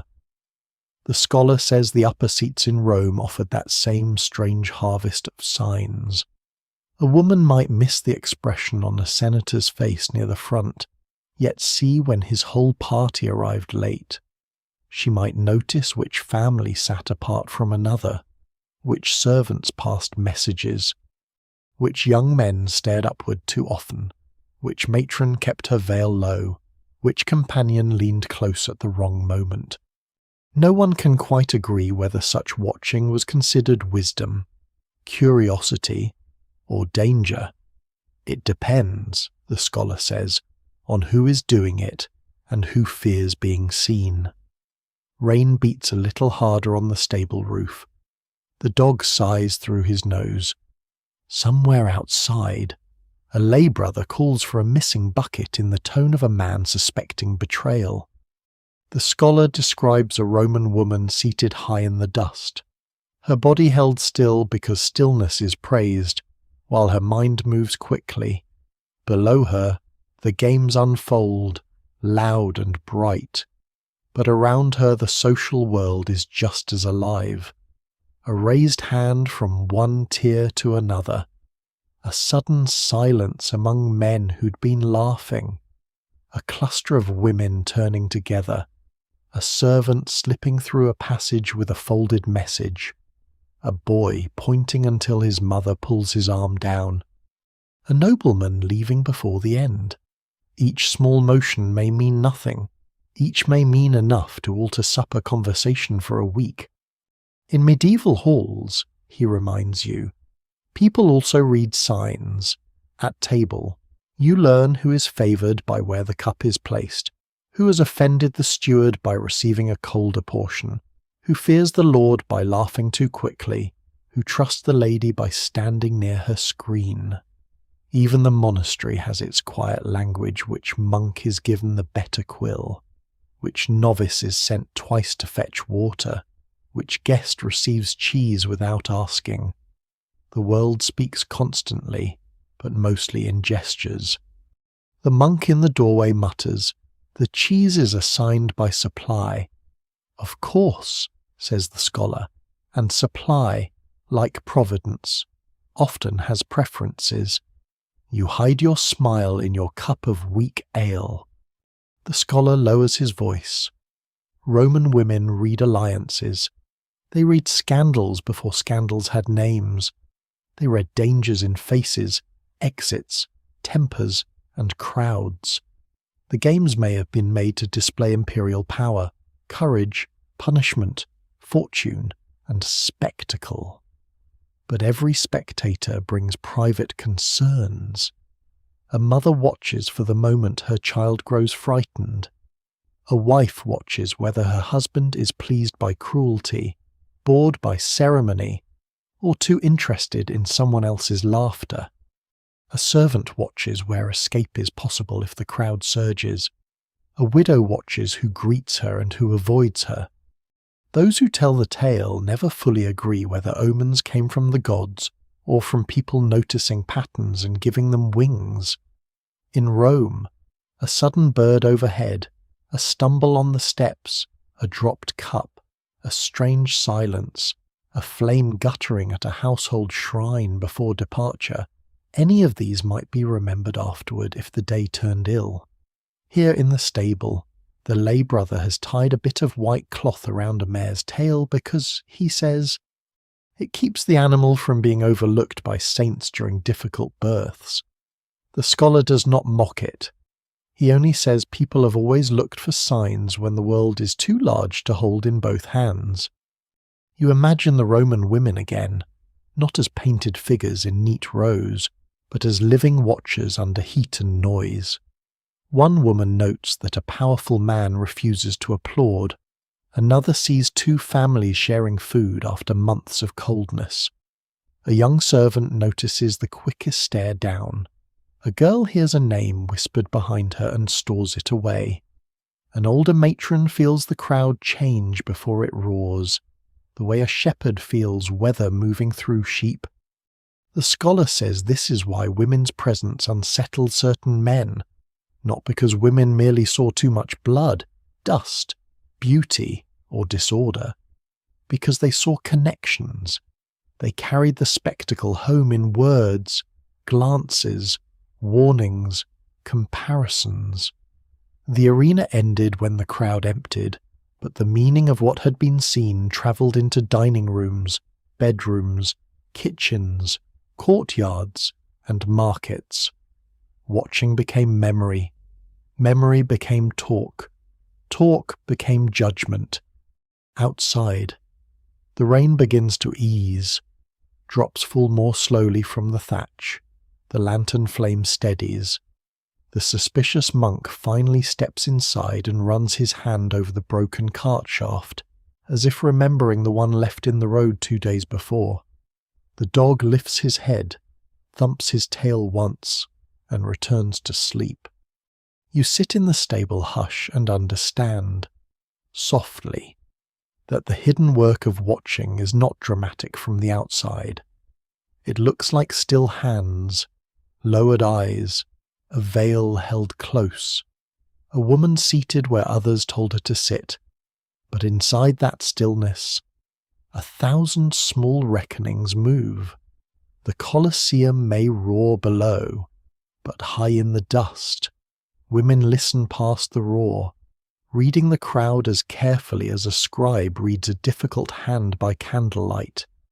The rain has nearly stopped by the time the stable door opens again, leaving the monastery yard wash silver and quiet.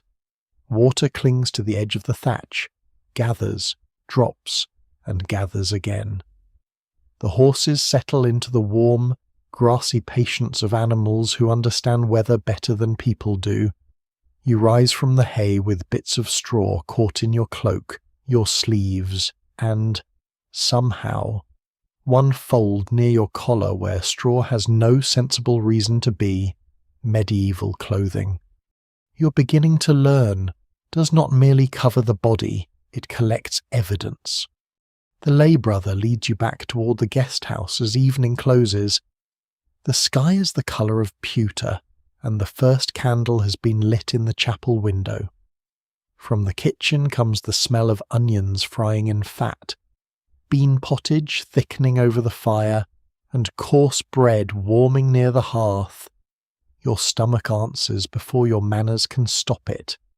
The dog answers too, more loudly, because dogs have never accepted the burden of manners.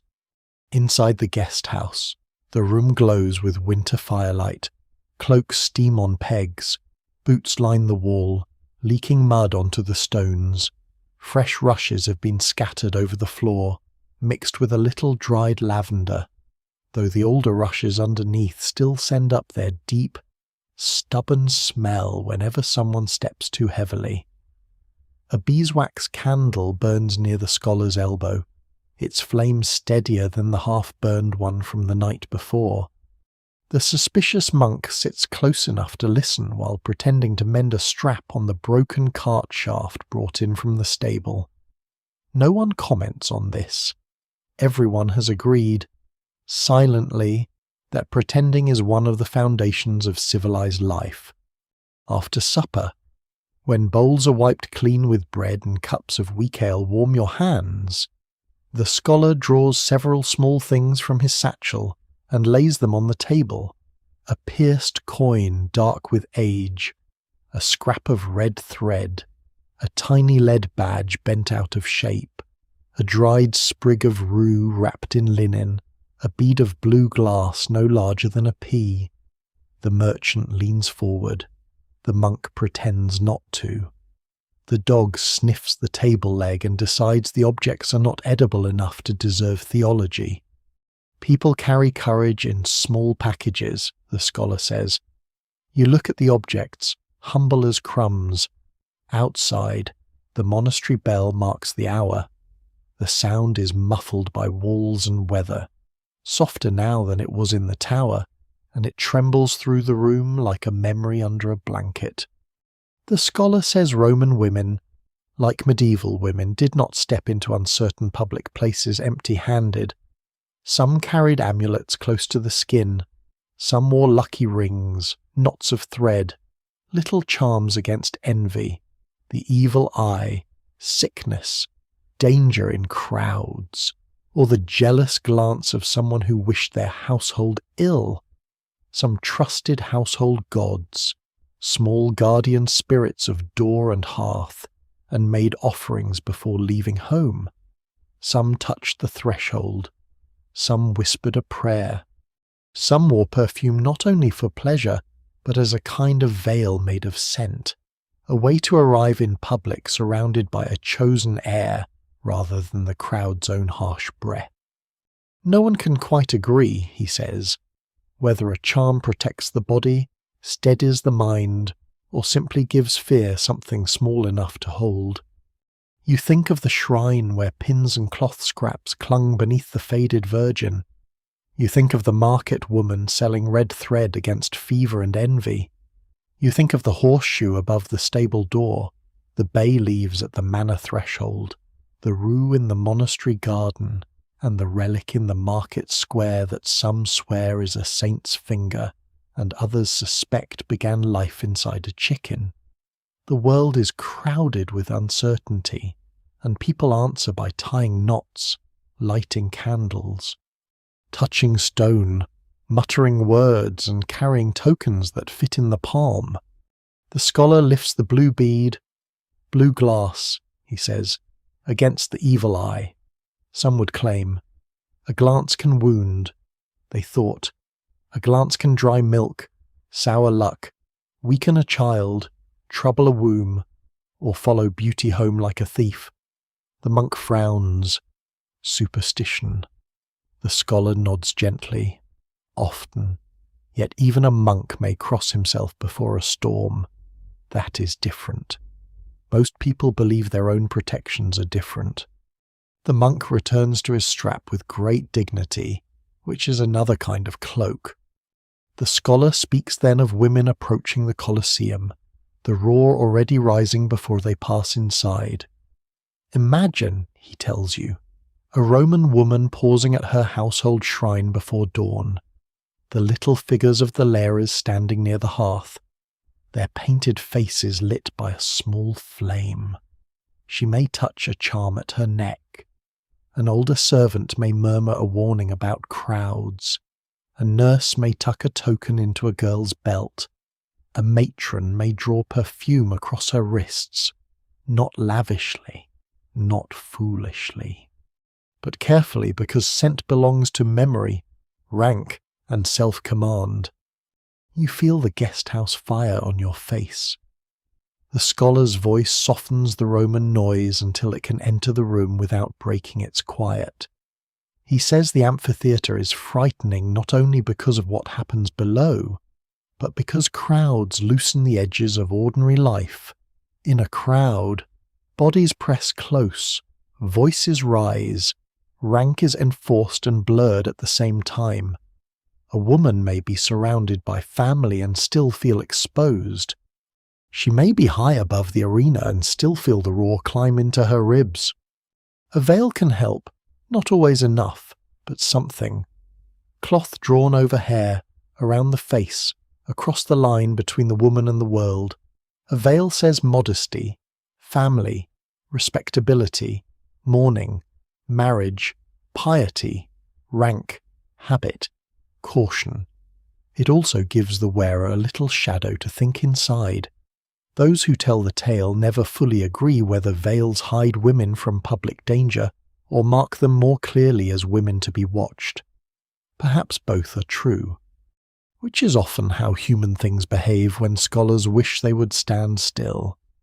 The merchant touches the pierced coin on the table, and this a lucky coin, says the scholar, or an unlucky one someone sold quickly. The room smiles gently. The fire settles lower.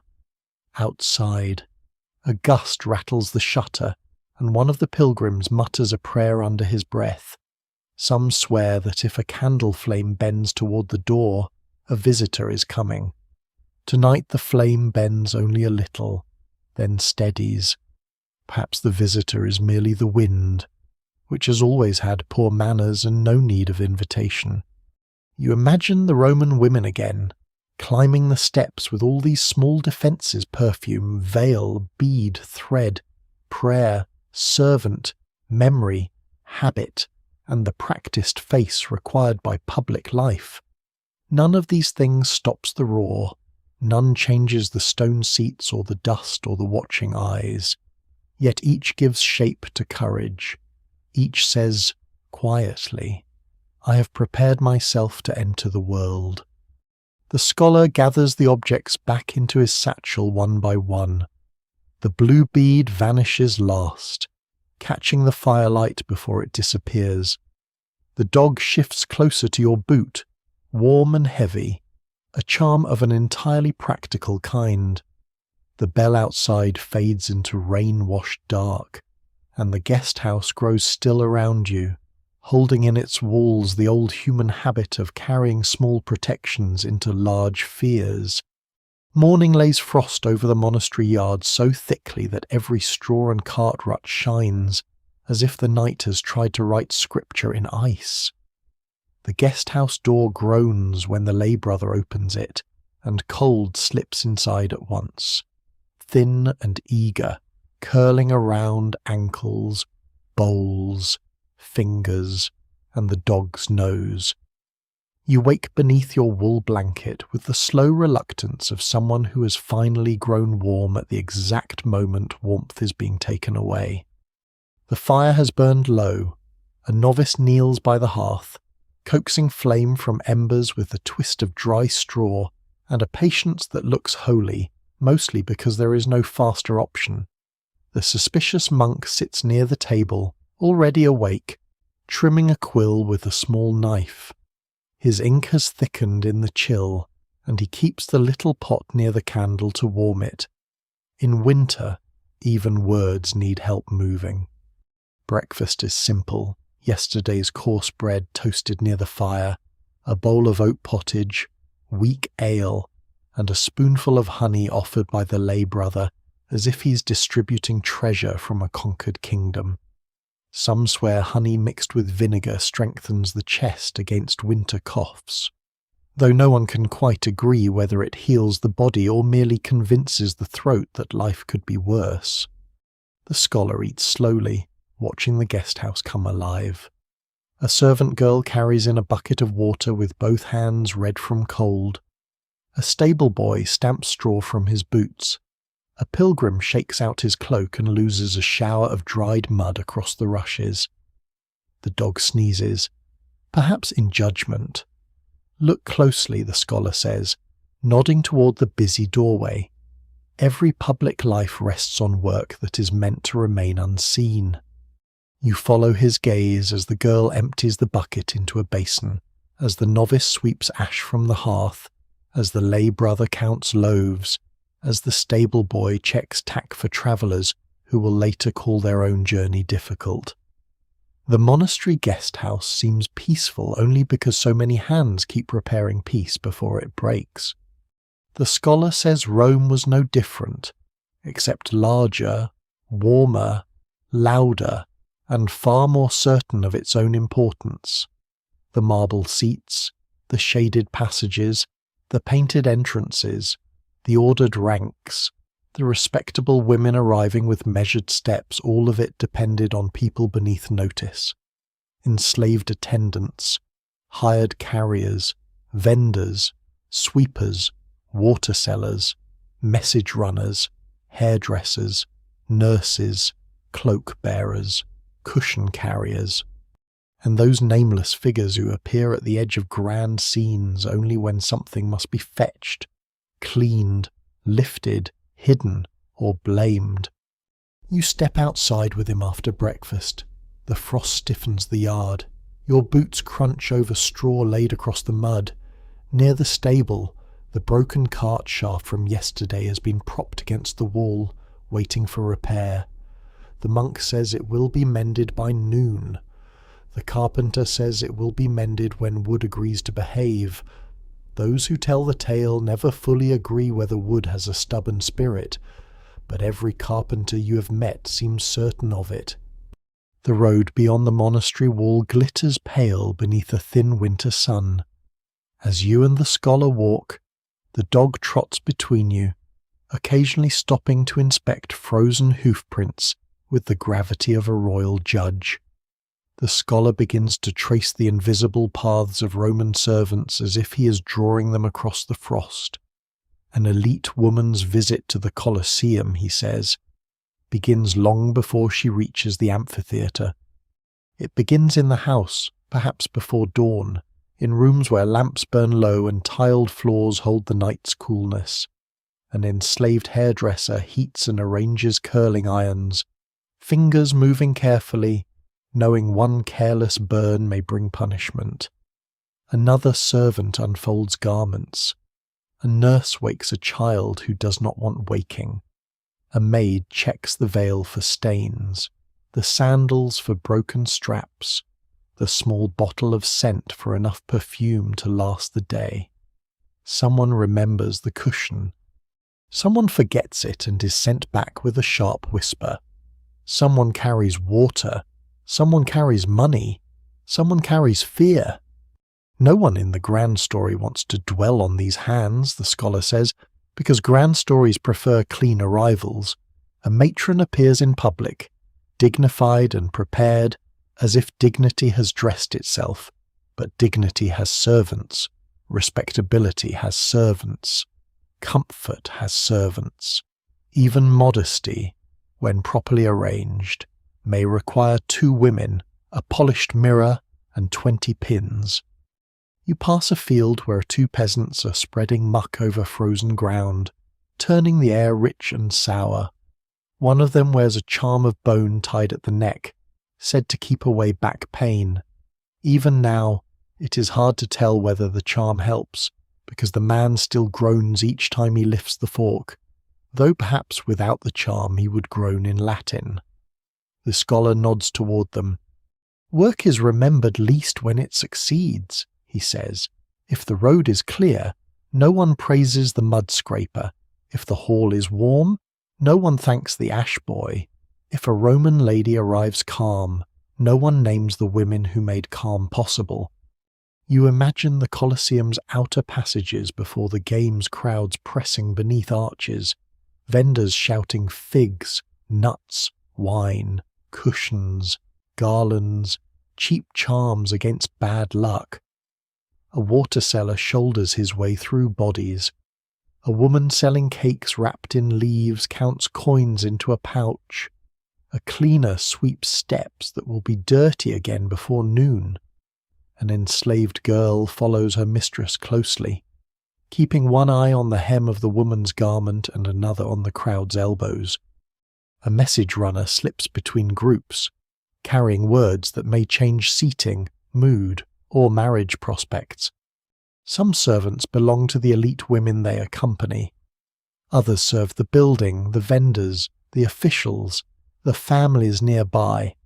Some are enslaved. Some are free, but poor enough that freedom tastes mostly of hunger and rent. A girl may sell garlands outside the amphitheater and never once sit to watch what others came to see. A cleaner may know every entrance, every stair, every shadowed place, yet have no place of honour in any account. A boy carrying water may hear a noblewoman curse under her breath more honestly than her husband ever hears her speak. The scholar says the hidden world of Roman women includes these workers because elite women's public lives are built upon their movement. The mistress is seen. The attendant sees everything. The mistress must appear composed. The attendant manages what might disturb composition. If a veil slips, she fixes it. If a child cries, she soothes him. If the crowd surges, she braces. If a message must be sent, she goes. If blame must fall, it often falls downward. You walk along the frost-stiff road in silence for a while. The monastery bell sounds behind you, softened by distance. The dog chases a crow for 3 hopeful steps, then remembers that crows are mostly made of mockery and returns to the path. At a roadside ditch, the scholar pauses to tighten his bootlace. History often places marble above labour, he says, but marble is cold. Labour is warm. Labour breathes, remembers, aches, and whispers. You picture a Roman attendant high in the women's tier standing behind her mistress in the heat. Her feet hurt, her throat is dry. She watches the arena when she can, the child when she must, the crowd always. She knows where the nearest exit lies. She knows which vendor waters wine too thinly. She knows which matron pretends not to recognize another. She knows which young man has stared upward 3 times. She may never be named, but without her, the respectable world stumbles. The road bends toward a low ridge, and beyond it smoke rises from another settlement. Your hands are cold inside your sleeves, but the scholar's words leave a warmer impression beneath every polished seat, every veil, every public appearance. There are hidden steps, tired hands, and women whose labour carries history quietly forward, like a candle shielded from wind. By evening, the low ridge gives way to darker country, where fields narrow between strips of woodland and the road climbs toward a keep set on a rise above the valley. It is not a great royal fortress, only a square stone tower with a timber hall beside it, a ditch half filled with black water, and a gatehouse whose torches smoke in the damp air. Still, after a day of frost, mud, and wind, even a small keep looks like civilization, provided you do not inspect the smell too closely. Your boots ache, your cloak has stiffened at the hem. The dog trots with less confidence now, though he still pauses to sniff every interesting stone as if the fate of Rome depends on it. Behind you, the monastery bell has faded entirely, replaced by the creak of the keep's outer gate and the call of a watchman asking your business. The scholar gives the answer travellers always give when they hope not to sleep in a ditch pilgrimage: poor weather, honest intentions, and a willingness to praise the household's generosity. The guard listens with the tired suspicion of a man who has heard all 4 before. No one can quite agree whether guards are born doubtful, or whether standing in cold gateways simply freezes trust out of the body. At last, he lets you in. The yard glows with torchlight. Smoke bends sideways in the wind. A groom leads a horse toward the stable, muttering to it as though the animal has opinions about politics. Near the kitchen door, a maid scatters salt over a wet patch, not for flavour, but because some swear salt thrown at a threshold keeps quarrels from crossing into the house.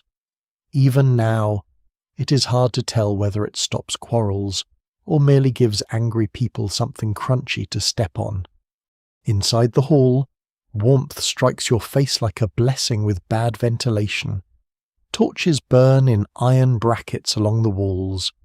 A long fire throws light over trestle tables, rushes, pewter cups, and faces turned gold and shadowed by flame.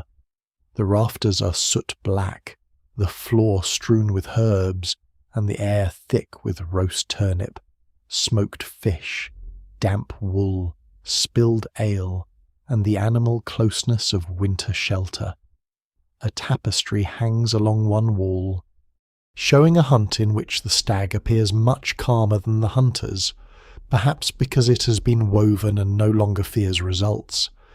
The steward places you at the lower table, where travellers, servants, 2 minor men-at-arms, and a peddler share trenchers of bread and bowls of pottage. At the high table, the keep's lord sits with his wife, his sister, and a visiting knight whose laugh arrives before his jokes and stays too long after them. A girl carries cups between the tables, careful not to spill, She wears a little pouch at her belt filled, she tells another maid, with fennel seeds to sweeten the breath and keep off witchcraft. Those who tell the tale never fully agree whether fennel does either, though it is certainly kinder than most breath after smoked fish. The scholar eats quietly at first. He has walked enough today to respect silence. You tear your bread trencher into pieces and soak it in the pottage, watching torchlight shiver in the ale. Near the hearth, the dog curls into a comma of wet fur and sleep. The suspicious monk is not here, but you half expect him to appear from behind a pillar, accusing someone of improper cheese distribution. As the hall grows louder, the scholar leans toward you. Listen, he says. At first you hear only the surface cups. Laughter, the crackle of fire, a chair scraping stone, the Lord asking for more ale. Then the deeper sounds begin to separate.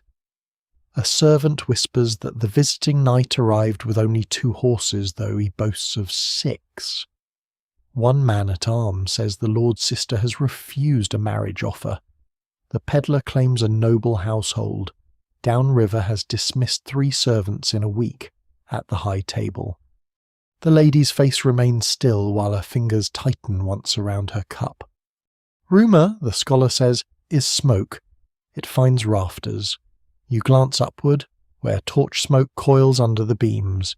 It seems true enough. He tells you that places like the Colosseum were not only sites of spectacle, but mills of talk. People arrived carrying old tensions and left carrying new ones. A greeting seen from the wrong angle could become evidence. A woman seated near someone unexpected could become a tale. A nobleman glancing upward too often might feed whispers. A matron leaving early could mean illness, grief, boredom, insult, pregnancy, fear, or nothing at all. Nothing at all, the scholar says, is rumour's least favourite explanation. No one can quite agree how many Roman marriages were troubled by what was seen at public games, because household peace rarely writes itself into stone. But the scholar says it is easy to imagine the path.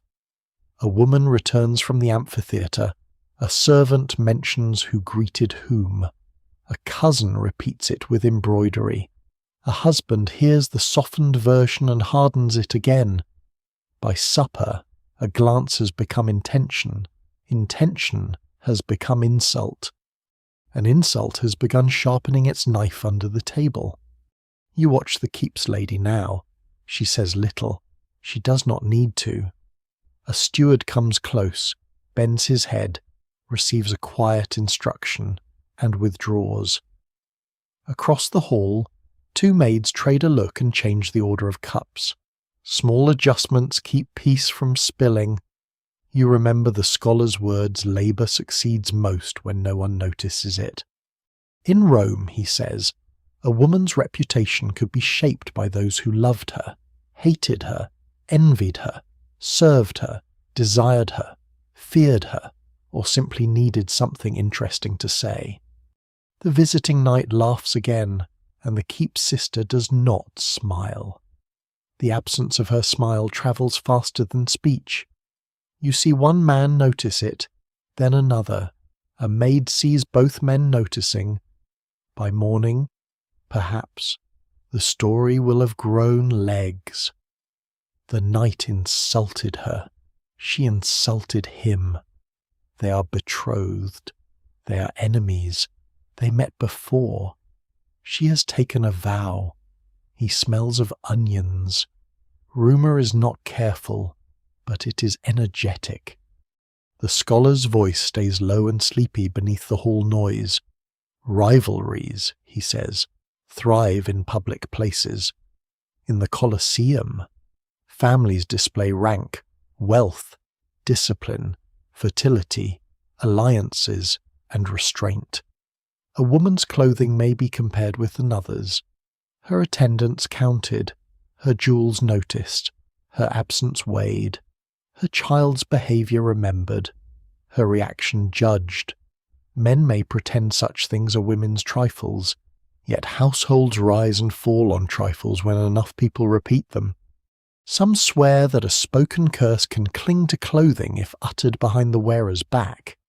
That is why, in some households, old women brush cloaks before hanging them, murmuring a charm to shake off envy. You think of Roman women removing dusty veils after the games, servants unpinning cloth, shaking out hems, perhaps shaking away more than dust glances, whispers, the rough touch of the crowd. A torch spits resin. The dog lifts one eye, decides history is not currently serving meat, and sleeps again. The scholar says gossip can wound, but it can also protect. A warning passed between women may save a daughter from a cruel marriage, a servant from a dangerous master, a widow from a false friend. Talk under awnings, behind screens, beside fountains, in seating tiers high above the arena. These are not empty sounds. They are maps drawn in breath. Men write laws on tablets. Women, often denied tablets, write warnings into one another's ears. The hall slowly softens as night deepens. Cups empty, voices lower. The visiting knight finally runs out of laugh, which improves the room by nearly a third. Servants clear trenchers. The keep's lady rises, and the hall's attention bends around her like grass under wind. She leaves with her sister-in-law, their gowns whispering over rushes, their faces unreadable in torchlight. You sit near the dying fire, full of pottage and tiredness, while the scholar watches smoke climb into darkness. The Colosseum feels far away, yet close enough to hear not only the roar of the crowd, but the quieter roar that follows afterward, through streets and houses, through marriages and rivalries, through servants' whispers and women's careful silences. A rumour born in the upper seats may outlive the day's spectacle. It may cross thresholds, trouble beds, loosen alliances, harden jealousies, or simply become one more thread in the great tangled cloth of human memory. At last, the torches burn low. The steward points you toward a sleeping place near the wall. The dog, without permission, chooses the warmest patch of rushes beside you. Above, smoke stains the rafters black, holding the day's voices in its dark grain. And as your eyes grow heavy, you understand that the hidden world of women is not hidden because it is silent. It is hidden because so many people hear it and pretend they do not. Night loosens its grip slowly, not because dawn is eager, but because the keep begins waking before the sky does. A servant stirs embers with an iron poker. Someone coughs behind a hanging cloth. The watchman outside stamps his feet in the yard, and the hollow sound travels through the floor like a wooden heart. You wake in the lower hall with rushes pressed into your sleeve and the dog's back warm against your ribs. He opens one eye when you move, decides you're not breakfast, and sleeps again. The scholar sits upright, tying his satchel closed, hair flattened by a wool blanket. You leave after coarse bread softened in ale, cold pottage, and cheese hard enough to encourage moral reflection.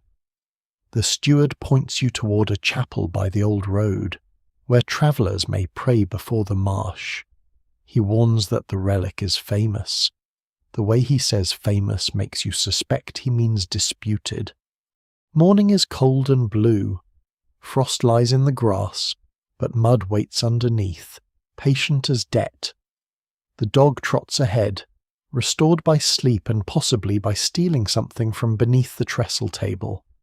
You pass bare hedges, a frozen pond, and a woman beating linen against a stone, her arms red to the elbow.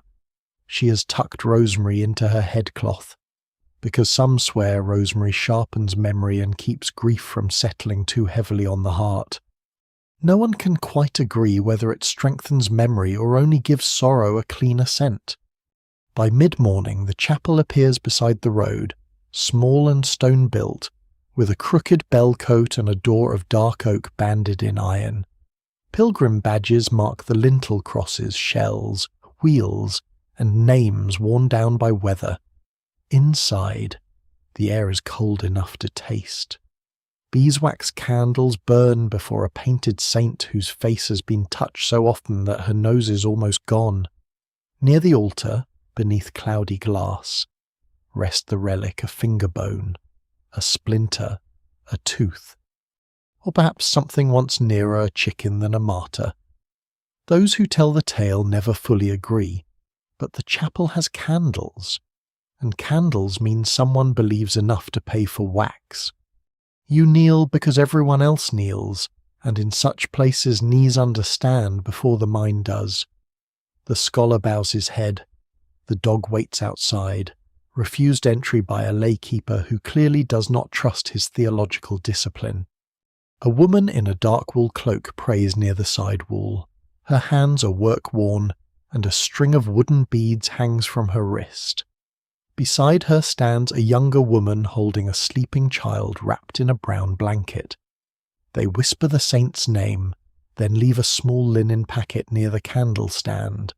Perhaps it holds hair, salt, a written prayer, or nothing but hope folded twice. The scholar watches them gently.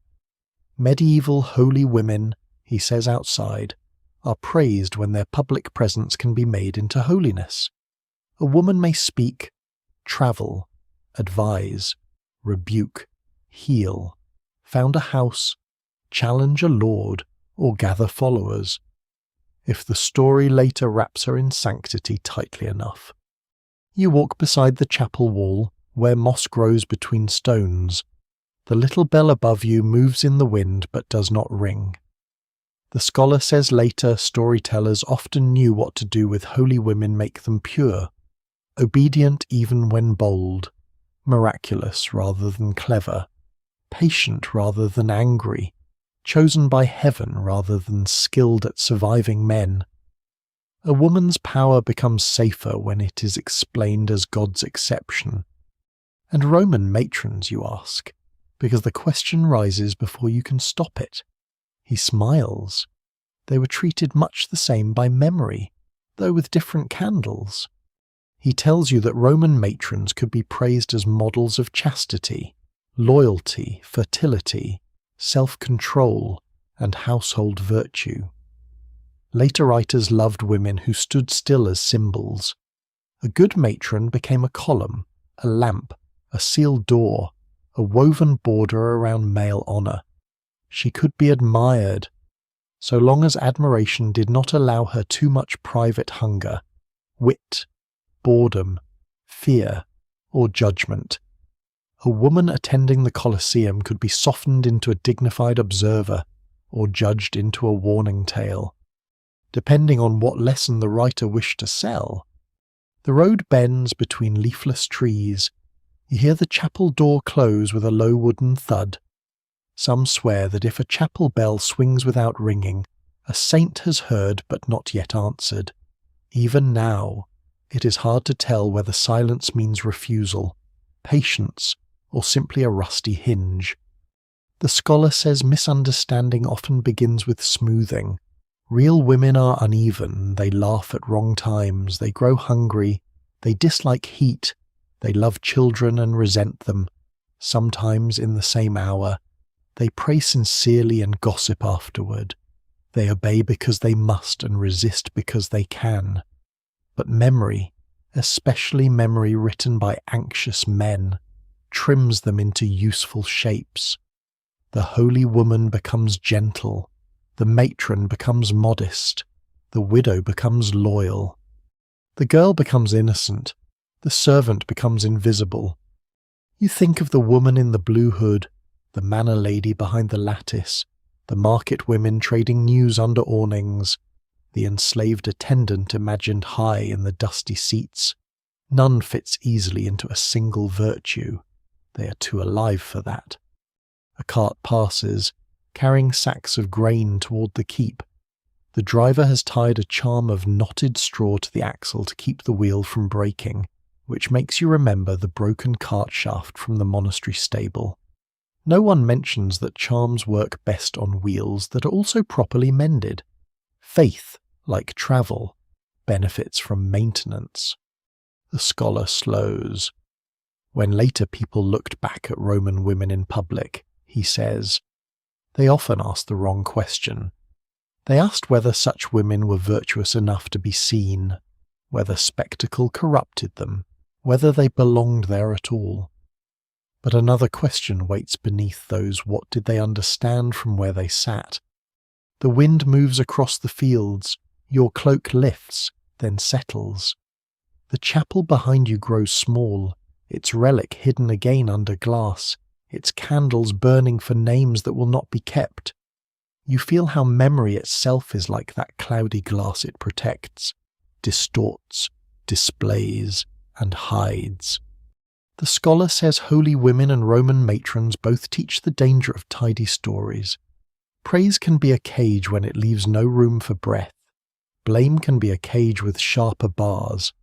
Between the two, real lives move quietly, leaving offerings at shrines, attending games from high seats, raising children, managing households, whispering warnings, carrying grief, laughing softly, and watching the world that watches them back.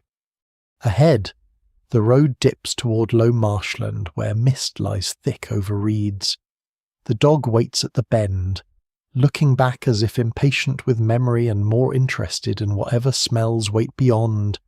You follow, carrying with you the dim chapel, the doubtful relic, the saint with the worn-away nose, and the thought that history remembers women most kindly when it forgets how complicated they were. The marsh road takes the rest of the day from you in quiet handfuls. First it steals the shine from the frost, then the warmth from your fingers, then any proud idea you may have had about walking gracefully over wet ground.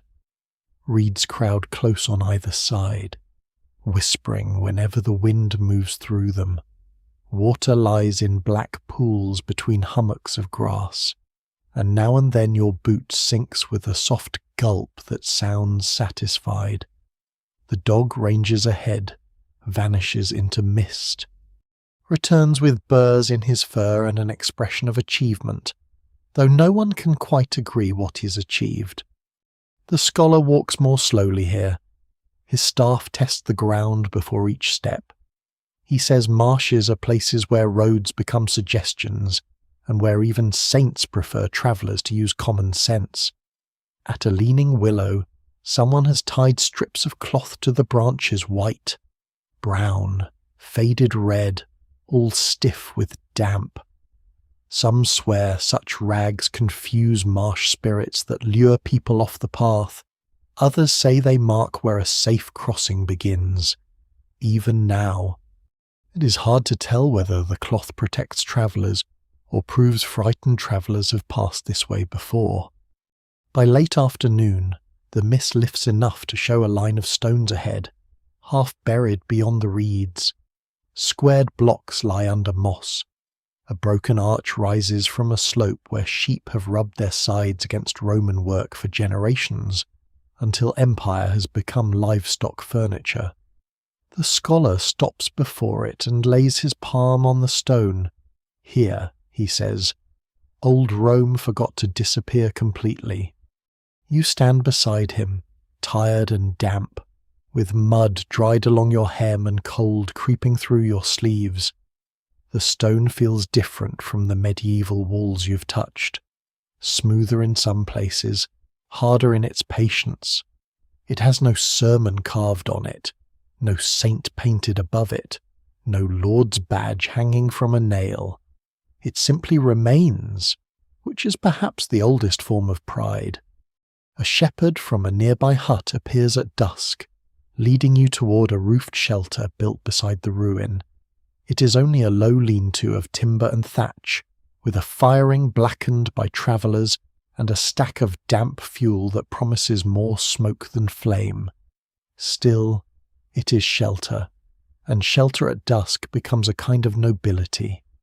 The shepherd shares oatcakes, smoked cheese, and sour ale. In return, the scholar offers road news and 1 coin.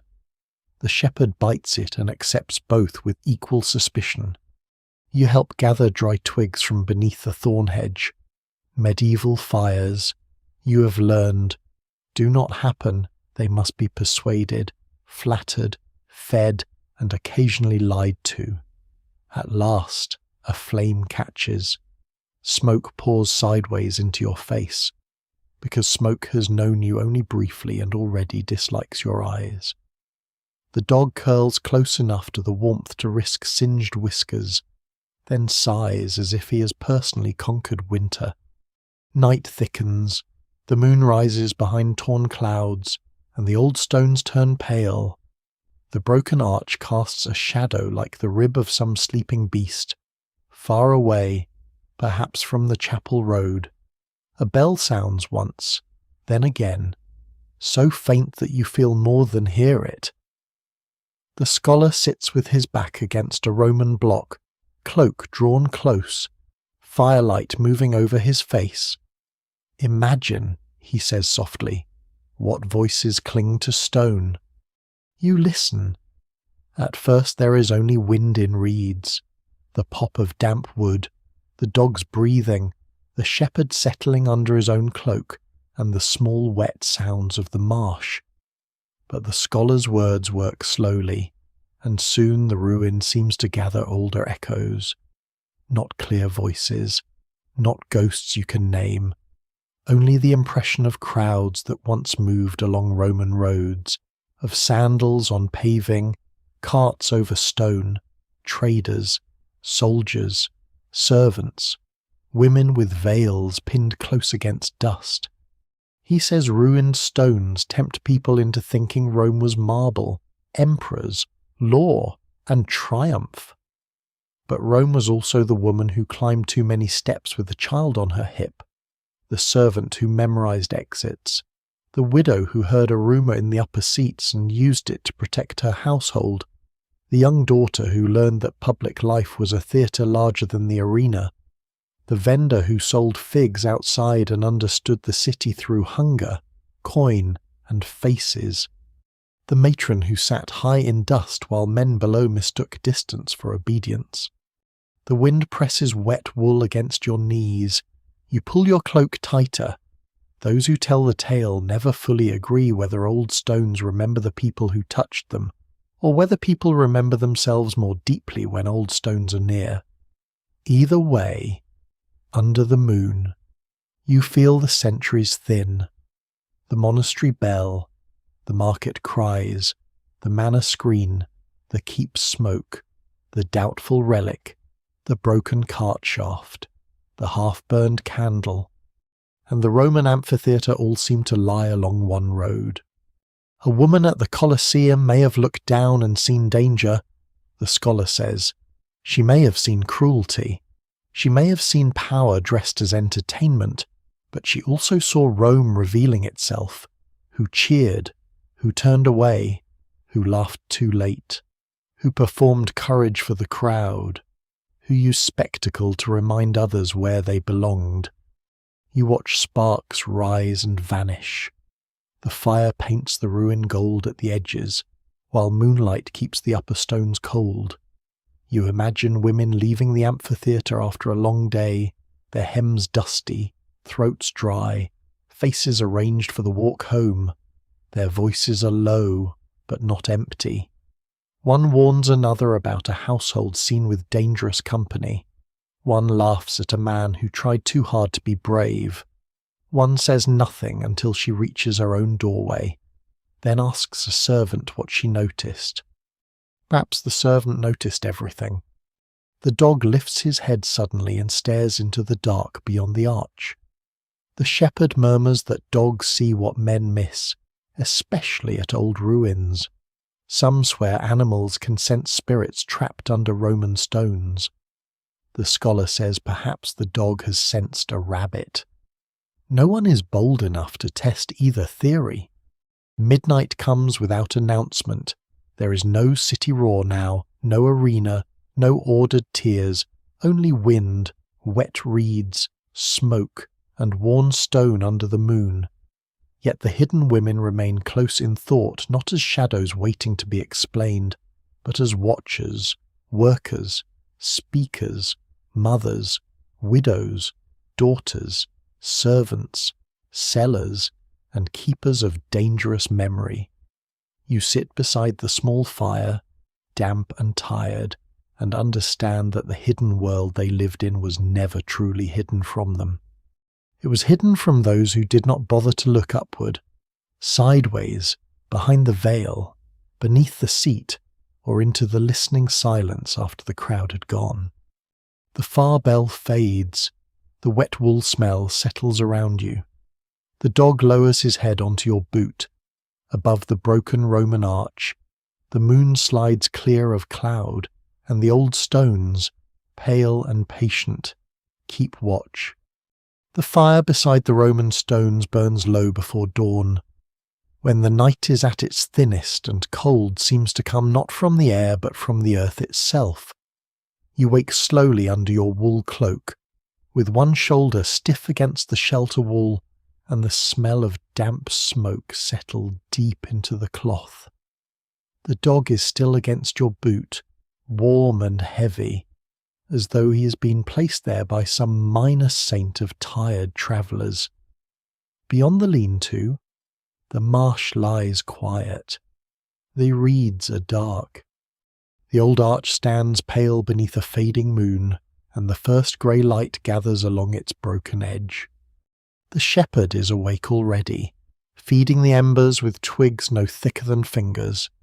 He drops a pinch of salt into the fire before adding the wood, because some swear salt thrown into morning flame keeps the day from turning against you. No one can quite agree whether the day listens, but the fire accepts the offering with a small hiss, which is more courtesy than many lords manage before breakfast. The scholar sits wrapped in his cloak beside the hearth-ring, his satchel on his knees, the half-burned candle from the monastery guest-house set before him in a little pool of hardened wax. He must have carried it all this way without mentioning it. The wick is short, blackened and stubborn. He lights it from the embers, and the flame rises small and gold, trembling in the early cold. You sit up carefully, feeling straw, mud, and yesterday's road in every fold of your clothing. The shepherd gives you oatcake and sour ale. The oatcake is dry enough to make you think kindly of pottage, but it steadies the stomach. The scholar breaks his own portion and gives a crumb to the dog, who receives it without surprise. By now, tribute has become tradition. For a while, no one speaks. Dawn gathers over the marsh. A crow crosses the sky with slow wings. The old Roman stones wait in silence, patient as if centuries are only weather. At last, the scholar says, "What remains?" You look at the broken arch, the wet reeds, the little candle, the dying hearth. The Colosseum itself is far away, and the women he has spoken of are farther still, behind dust, law, rumour, household doors, and the careless writing of men who thought their judgments would last longer than breath. Yet they feel near in the cold grey light. You have walked toward them by muddy road, smoky hall, market square, monastery tower, stable roof, torchlit keep, doubtful chapel, and moonlit ruin. You have not reached Rome, not truly, but the road has taught you how to listen for hidden lives. The scholar folds his hands around the candle. Danger, he says softly, does not always announce itself with a horn. In the Colosseum, danger may have been loud in the arena, but quiet in the seats. It lived in crowding, rank, reputation, male anger, household suspicion, heat, rumour, and the constant need to be seen correctly.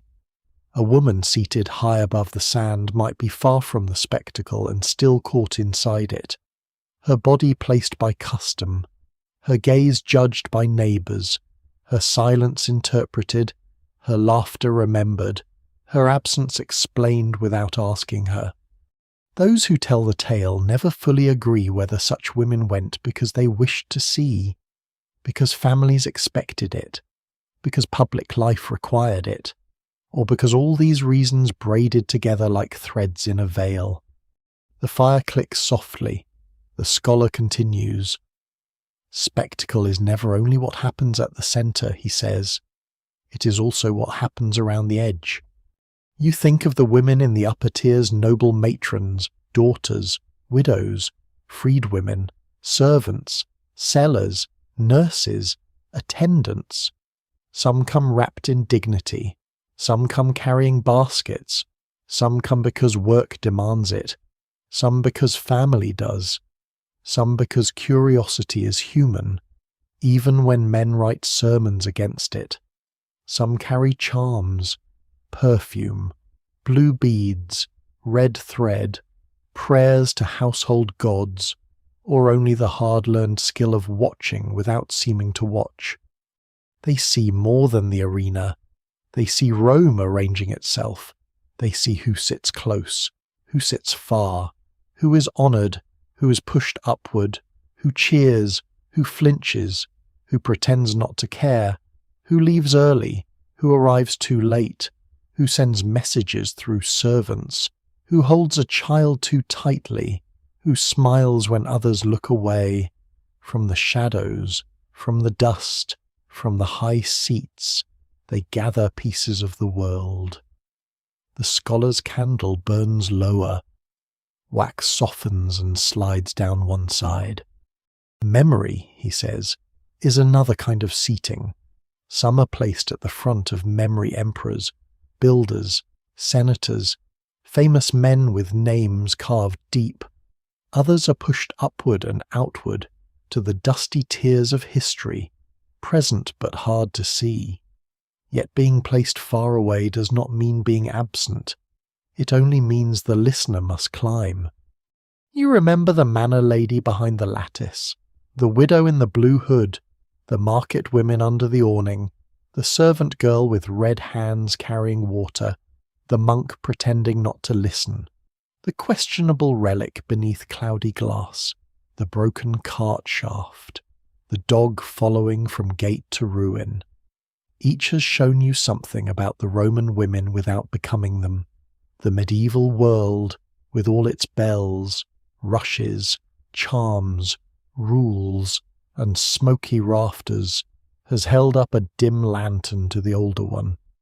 Even now, it's hard to tell how much any single woman at the Colosseum felt in one day: boredom, fear, interest, disgust, pride, exhaustion, curiosity, duty, secret amusement, careful restraint.